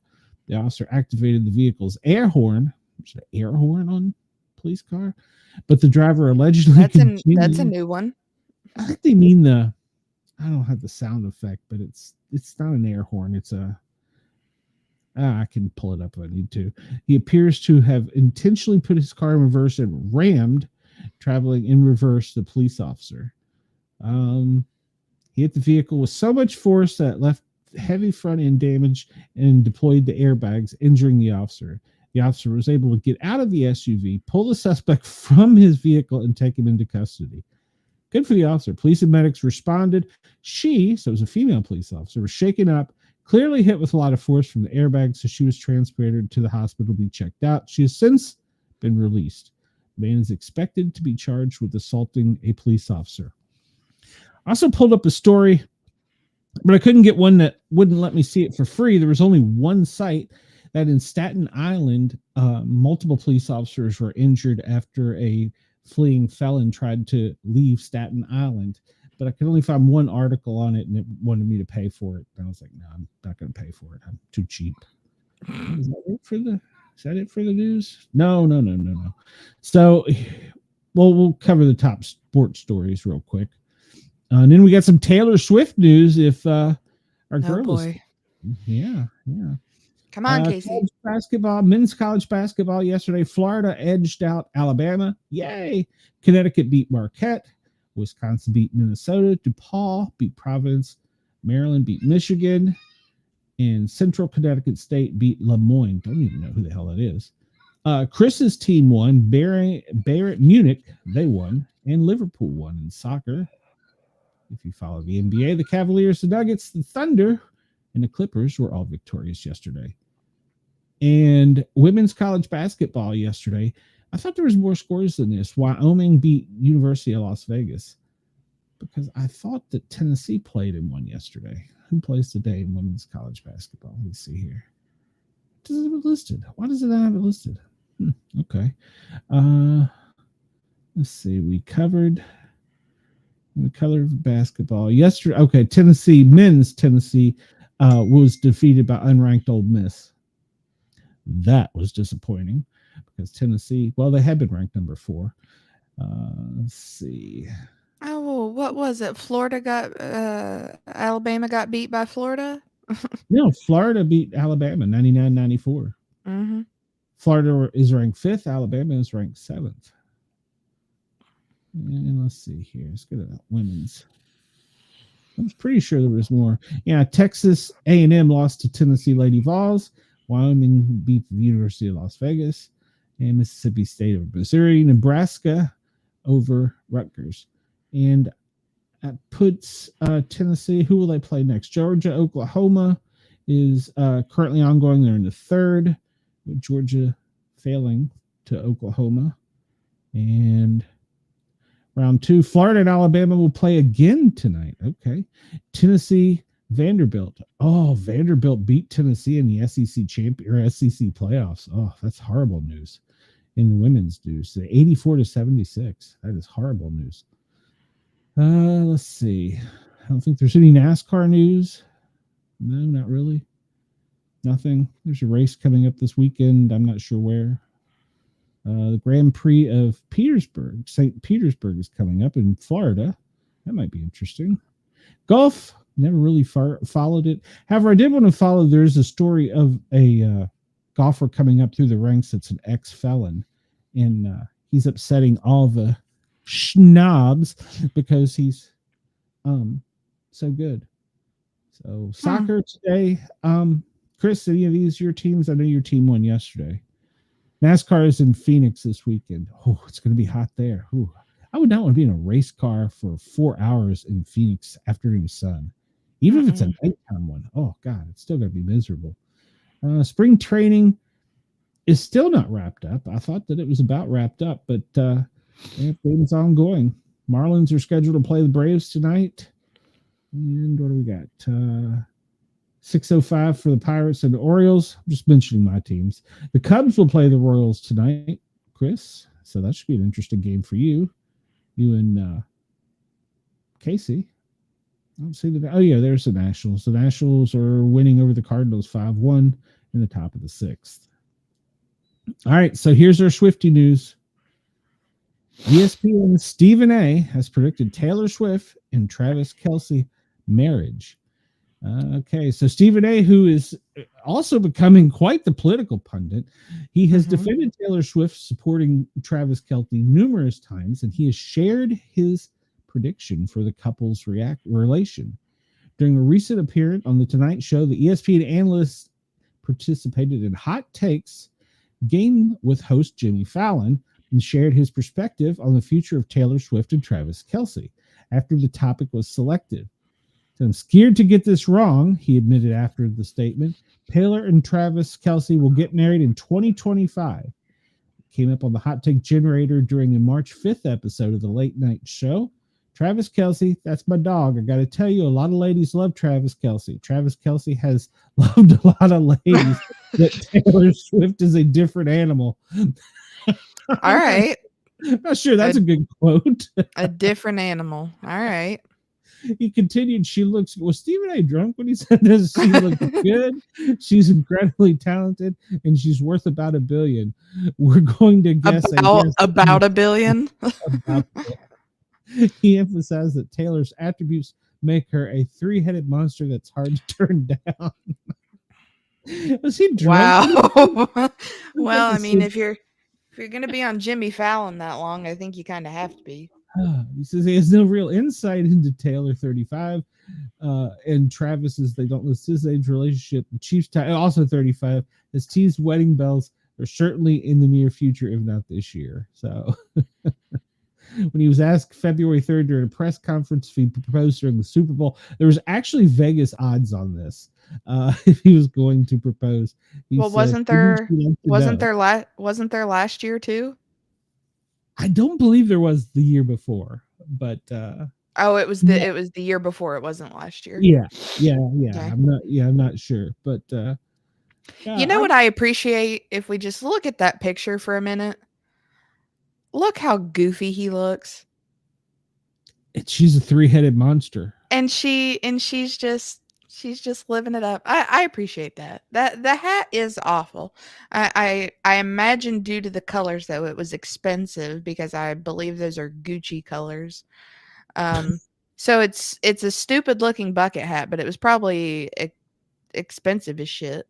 But I love just with his goofy little mustache and everything. He looks goofy as all get out, but they're just, I guess they're happy. Yeah, they look happy. And Lord knows they've globe traveled together. So, yeah, there had been Vegas had odds on if he was going to marry, kiss, or kill Taylor. It looks like all three. It looks like all three for these two. Keep reading for a deeper look. But in which order? I don't know. Make the friendship bracelets. Yeah, Casey was supposed to make me a friendship bracelet. I don't even know what the hell that means. And he's changed his look a little bit. He's cleaned up some. So I think I liked it more with the beard, but that's just my point of view. That's a much better hat for him. Absolutely. He looks more like the actor who plays Daredevil. What's his name in that picture to me? Charlie Cox? Not Daredevil. Wolverine. He's not No. Deadpool. Christ, I'm losing it. Yeah, I can see that more there. Yeah, he looks more like him. Yeah. If he grew his beard out more, he would be a good Viking. Absolutely. I feel like he could be a Hemsworth brother. Good point. You know, she looks like she's just like, take the damn picture. So. And she's happy at the games. even though she's an Eagles fan, which is who his Oh, brother and plays for. and then speak of the devil. There's Ryan There Reynolds it when is, they're in Ryan that. Reynolds. Yeah, see, that's what he reminded me of. Uh, yep. And I believe that's who's this? This is somebody's wife. That's I think that's Is that Ryan no Reynolds' wife? that doesn't look like Blake Lively. Is that Sophie Turner? Because it says Blake Could be. Lively, Ryan Reynolds, Sophie Turner, Hugh Jackman, Sabrina Jackman. Carpenter. Uh, yeah, he looks much better with a beard. Yeah, He can sport it. Chris says he had the 2002-2003 CM Punk vibe. yeah, yep. And I CM agree. Punk got a babe too. Man, did he get a babe. He deserves it. He's hot stuff. She's crazy though. She's crazy. But she wanted to. I She's mean, a to wrestler be fair, too. that's most of us. That's true. So I can't think of her name, but I So, read her book. Crazy is my superpower. just he just looks like such a goof compared to her, but I love it. Yeah, he's definitely not a fashion person. He just throws on whatever's close. Look at his brother behind him. I love that. I'm there for Uh, that. all the stuff that of his brother and his brother's wife, the two of them are funny as I'll get out. I know. I love it. So But hot take, I think Jason is much more attractive than Chelsea. well, he's also very married. AJ Menendez. Yes. I have her Oh autographed God. trading card. I loved her when she pulled it off so much. Now, if this hold on, I've got to Google a second. If this is the same AJ that I'm thinking. Somebody told me there would be free range tits on this show. Well, Lauren, he's day drinking, so we got to be careful. So, Oh God, that's who he married. yes, and they were Oh gonna have God, kids, and yeah, she's got she is crazy. Oh gosh. and she's got a best-selling novel, "Crazy is My Superpower," and it's her life story growing up and how she survived. Her and her little brother were homeless and lived in tractor and trailers that weren't moving in New York City because of her family's problems. And the only thing that kept her sane, by any definitions, were comic books that she stole. And Wow. she's got a great backstory. Yeah, I'm there for her backstory because she shouldn't be alive. She should be dead. She should be in the sex trade somewhere. I mean, honestly, by the way she was brought up. So and so I'm there for her backstory. And she played the crazy, awesome superpower in the WWE that Oh was gosh, no. I remember when shoot, there were so many of them of her just looking like a lunatic. Oh, see, I was right. It was Gucci. yep, yep. Um, of her That's a just spinner? like No, that's the buttons. Okay, go ahead. her just like prancing around the ring with I believe it was when she was having like a thing with Daniel Bryan at the time. Oh, Yep. she was a nutcase. Oh, she was, but she played it so well. Yeah. I'm there And for that. she's so tiny too. Yeah, yeah. She would come off the top rope and damn kick your ass. So yeah, I was there. Her book is great. If you want a good read, it's not a long read. It's a pretty good read, but it's a great on her backstory because she really shouldn't be alive. She should be a drug addict somewhere. She tried to go to college to become a author and a cartoon artist or comic book artist, and she had several scholarships because of her art. But every time she would just get herself just out of trouble, her mom would pull her back in until the last college she was enrolled in told her she had psychological problems and she needed a GTFO. So yeah.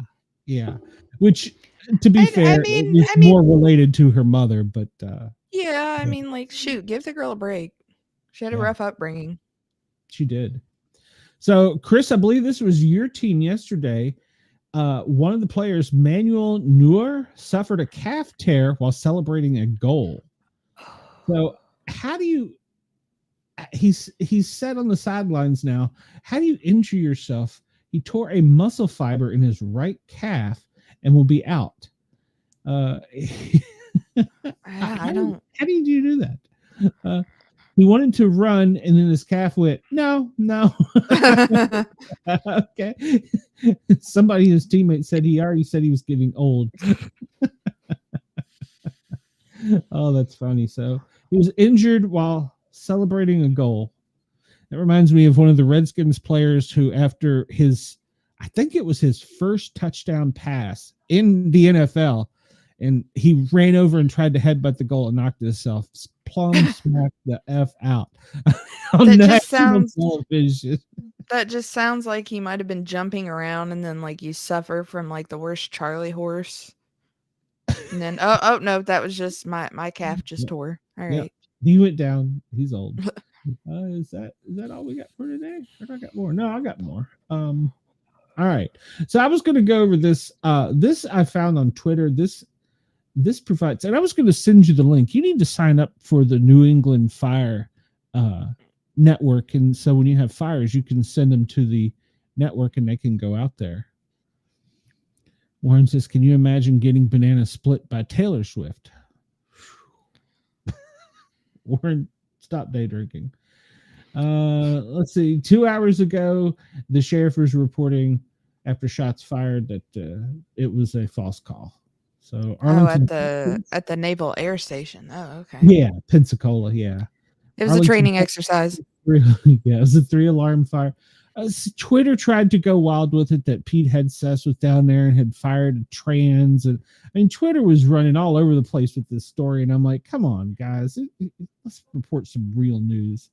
But yeah, Pensacola It's Sheriff. Twitter. What do you expect? It's true.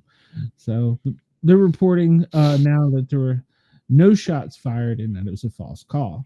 Arlington, Texas, 3 hours ago, had a 3rd alarm fire. Let's see. And I had some videos. It's more the Naval Air Station. That's pretty much it, I guess. They haven't updated anything else. I listened to some of the police traffic, scanner traffic in Escambia County. It was pretty interesting. Oh, there's Oklahoma. Lafayette, Georgia, 2nd alarm house fire, Shadow Lake Drive. I don't know where that is. I'm sending you this. I was able to find a video of that civilian bombing in Korea. Okay. See if we can pull it up. No, I can't. All right. Let's open. There we go. So this is the video of the bombing? Yeah. Oh, yeah. Yeah. A dude in the truck. That's him de-assing the area, I bet. Nope. That was a van. Nope. I'm out. Yep. See ya. I'm out. I mean,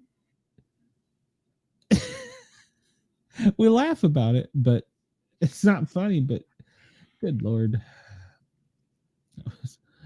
File couldn't be located. All right, where were we? We were over here. Scarborough, Maine, mass casualty, unknown type of gas leak at a school. Multiple students reporting respiratory illness. They are declaring a mass casualty incident and requesting 10 ambulances. That was 4 hours ago. Bronx transmitted a 2nd alarm for a multifamily dwelling on the top floor. And industrial building fire. I-90, 2nd alarm struck, additional resources making progress. Wonder what that is. We reported earlier, that's in Cleveland. We reported earlier about a chicken farm going up again. Magnesium possibly involved. Oh, that's good. That's hard to put out. That's a lot of foam. Adams Township, Butler County, a mass casualty incident on 3 Degree Road. School bus into a tree. Driver was trapped. 30 to 40 students on bus. That's bad. I would like to point out a minute over there under the side where it says what's happening. trending in the United States is R.I.P. Andy. Yes. You it's not our Andy. I've already checked, and it's not Andy Kaufman. That was the only second famous Andy I could think of. It is the Detroit Lions super fan. I guess he's their mascot or whatever. So, Ashland, Wisconsin, technical rescue on Industrial Park Road. A male fell into a blender machine. Recycling center with possible leg amputation. That could be good pretty. Lord. Fun. So we're getting into yesterday's news. Syracuse, a second alarm. Yeah, I really like the alert page because they tell you what's going on and they don't hold back. I've got family up in Syracuse. Okay, well, hopefully they're all right. Let's see if there's anything under breaking. I always like to scan around and see if there is.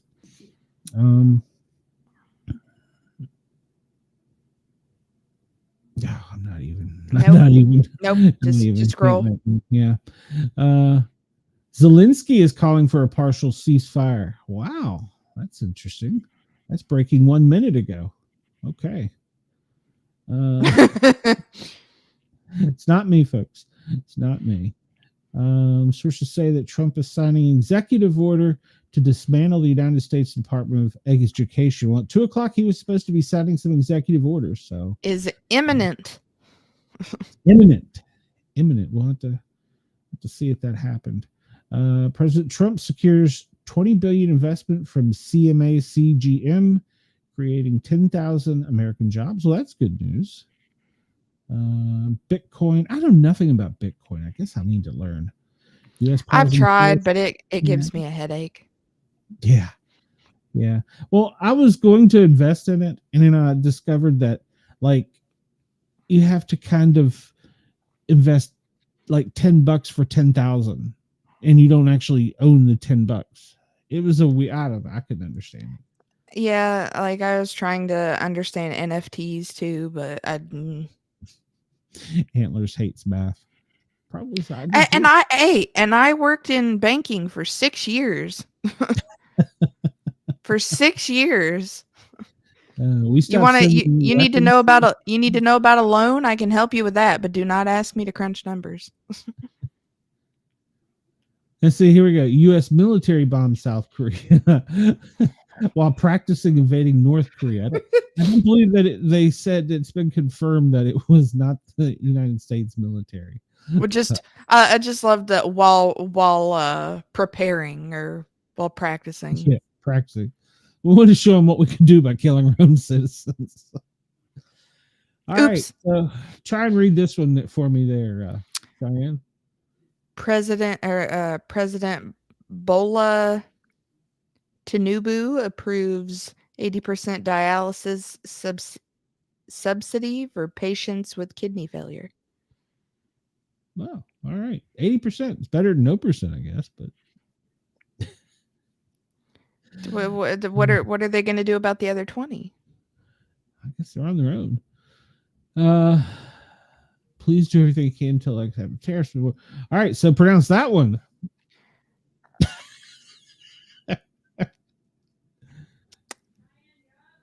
I don't want to. I don't want to pronounce it in fear of sounding racist. I'm going to assume that it's Agmeet Singh is what I'm going to assume, but that's just a guess. It says elections should wait until emergency laws are passed and implemented. I don't know what country that's in. So that's Canada? What? Okay, I'm scrolling on. President Trump, the golden age of America just begun. Over the past 6 weeks, our administration has delivered on promises like no administration. See, that I hate it when he does stuff like that. There's no administration before it, always putting America first. Good there. First, Doge has been an incredible success, and now that we have my cabinet in place, I have instructed the secretaries and leadership to work with Doge on cost-cutting measures and staffing. As the secretaries learn about and understand the people working for the various departments, they can be very precise as to who will remain and who will go. We say the scalpel rather than the hatchet. Combination of them, Elon, Doge, and other great people will be able to do things at a historic level. Okay. I'm okay with that. It's about I saving money. And I love my problem is like I feel like it's a long fancy way of saying like this much. Agreed. And he's not a lawyer. I loved this one yesterday, in case nobody saw it. Fentanyl kills. Fentanyl kills. And the reporter tried to, I guess, bait Vice President Vance into saying that we were going to go to war with Mexico. The question, because he even paused, he's like, what was your question again? He goes, no, I'm not going to say we're going to go to war with Mexico or invade them. So, yeah. Yeah, that was yesterday. What did Chris say? He's shut up. Yeah, exactly. Shut up, get the results done, and let others compliment him. Agreed. All right, Portland. 1 dead, 4 injured after a Portland fire. 1 person has died and 4 were injured in an early Thursday morning fire in Portland. The fire broke out. Have I really gone for 2 hours? Wow. The fire broke out at 11418 on Olympia Street, according to Sean Donahue, a spokesperson for the Portland Fire Department. When firefighters arrived, they found a 1.5-story single-family structure heavily involved. They were forced to evacuate the building because of the intense fire conditions. That means heat and the failing structural integrity. Most modern homes, you have 12 minutes from the time that it's on fire to where it's unsafe to enter. 1 of the 5 occupants died, while 4 others were taken to the hospital for treatment. 2 firefighters were injured in the battle, but did not require hospitalization. The fire was brought under control at 4:15. So that took about 2 hours to do, or 3 hours to do that. Wow. And then we have a Christopher Rothmeyer. While responding to an emergency incident, firefighter Christopher Rothmeyer crashed on North Carolina Highway 8. Numerous responders administered life-saving measures to the firefighter at the scene, but he was transported to a nearby hospital where he passed away from injuries he sustained in the death. And for injuries he sustained in the death. Did I say that? Yeah, in the wreck. I have had like 4 hours sleep. You know what I'm going for. I've had like 4 hours sleep. Oh, good. He sustained a lot of injuries in the death. He did. It was enough to put him down. So far, the National Fire Academy has the yearly death total to 14, but as we'll learn, it's actually going to increase. By Binghamton, New York, one firefighter was killed while battling a fire in downtown, according to the mayor. Fire department firefighter was transported from the scene to Wilson Hospital, where he was pronounced dead. 2 other firefighters were injured. We always get injured or killed in pairs. Are being treated at Wilson Hospital and currently in stable condition. There's some pictures from the scene. Investigation is ongoing as of 6 a.m. This is Thursday, February 13th. I thought this was a recent article. So, but yeah, there's a firefighter fatality. And is that it? Am I finally done? Yeah, we can close that. And that's us. So yeah, we're back to us. It's just you and I. Just you and I. Yeah, I've had no sleep. Christopher Rothmeyer was almost more famous than I am. Huh? You're like the 3rd Chris now. He died in the death. Yeah. I'm so tired. It was such a long night. I was up past 2 a.m. and then the phone kept going off till like 4 a.m. And I fell back asleep and the phone started again at 6 a.m. And by 9 a.m. I was like, I gotta get up. But I've been moving so slowly, I have just barely completed my 2nd Mountain Dew. And it will not be the only of Mountain Dew for today. Oh, blue! We got blue Mountain Dew. Mm-hmm. My favorite. I love the blue.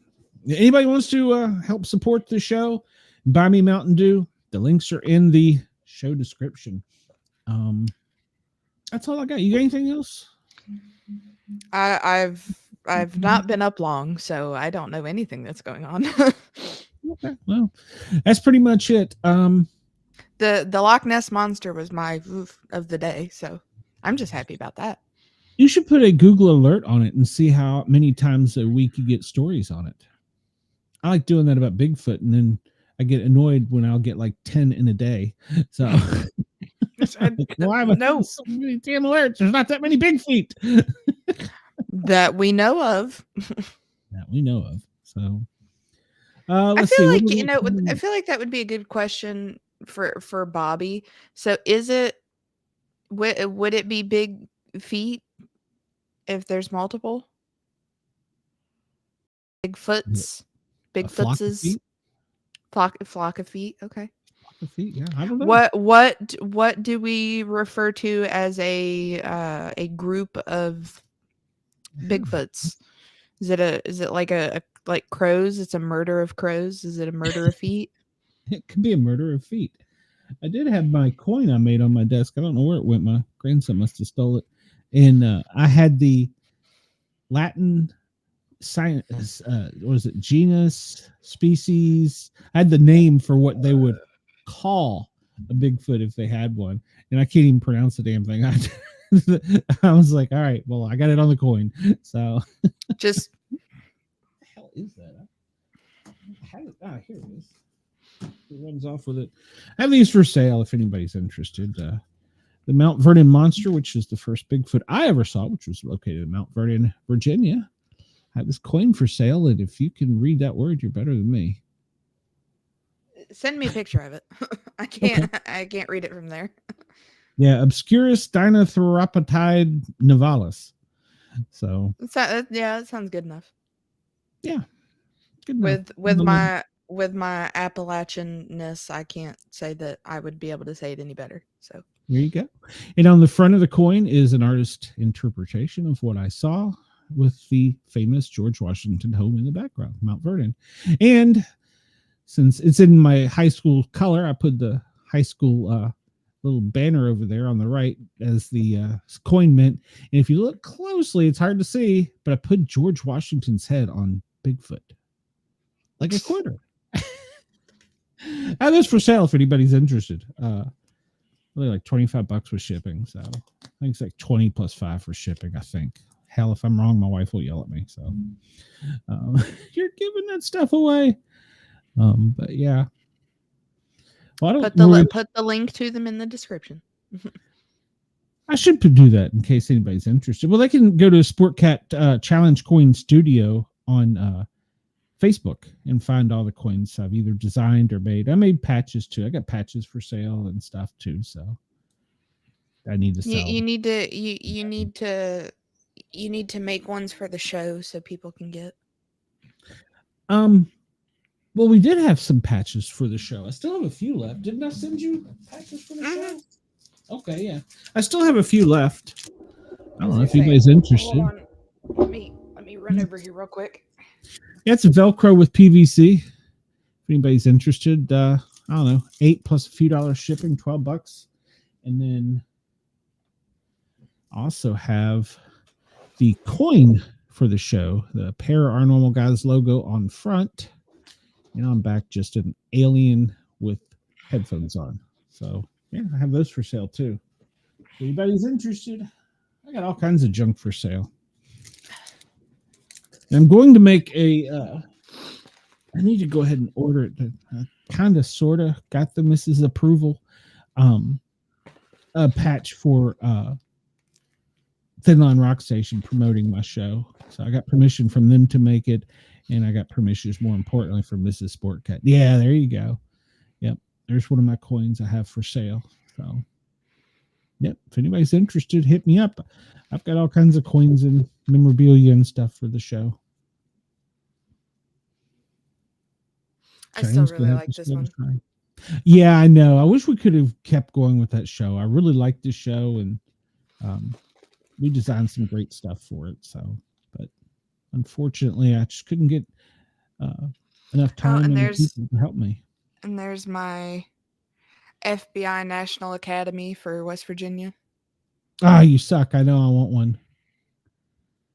You got that when you went for the class, didn't you? No. I got that on eBay. Same with this one. Oh, okay. So the book that I was telling you guys about last night from the girl from West Virginia. It was from Welsh.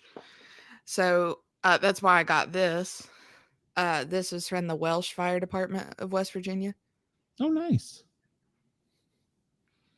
Don't let Andy see that one.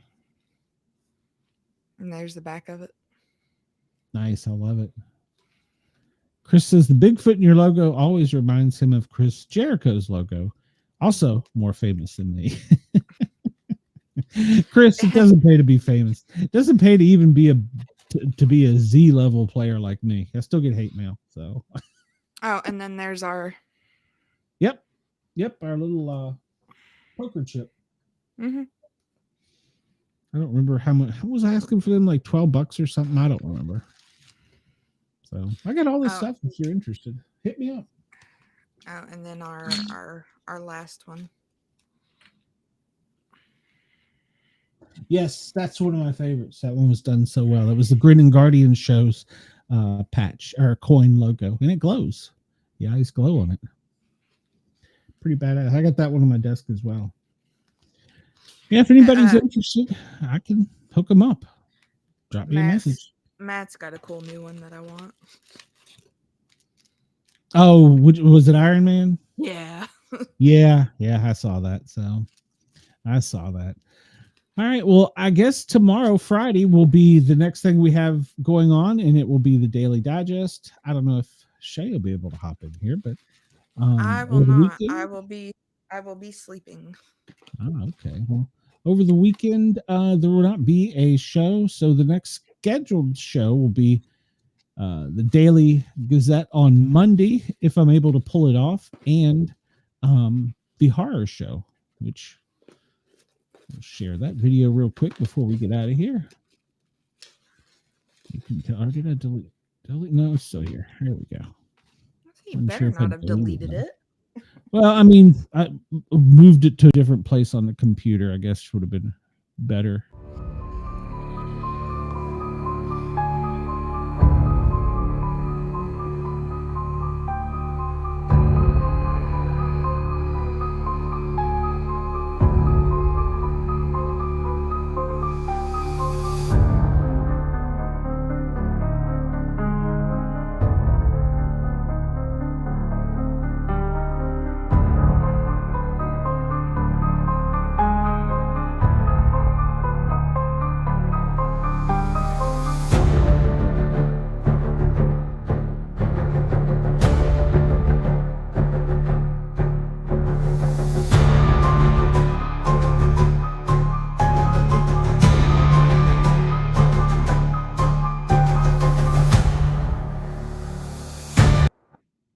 Love it.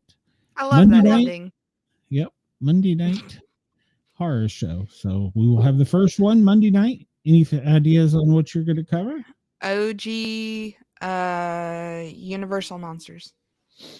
Okay, cool. And that I was going to, you did blend them together quite well. So good job. Thank you. I liked it. So just that was a nice picture of me in Dispatch, and then I blended our two together. Yeah, look good. All right. Well, thank you to Ross at yergsradio.com and to Rainbow Radios. We will also had Radio X Australia covering this for 2 hours. In our new Pine Island radio station in Florida might be playing these. I'm not quite sure what shows they're picking up and which ones they're not. We haven't had a great coordination there yet because hell, I still mean remember the call signs yeah. So welcome Pine Island if you're listening. So and you have to get me some music for Monday night show. Please, something copyright free. I will work on that. YouTube doesn't hit me. Everybody have a great day. Thanks for hanging with us. We went longer than I expected today. Especially for somebody on 4 hours sleep. God, I'm gonna die. There's no rest tonight. Everybody have a great night or a great day. I'll see you tomorrow afternoon.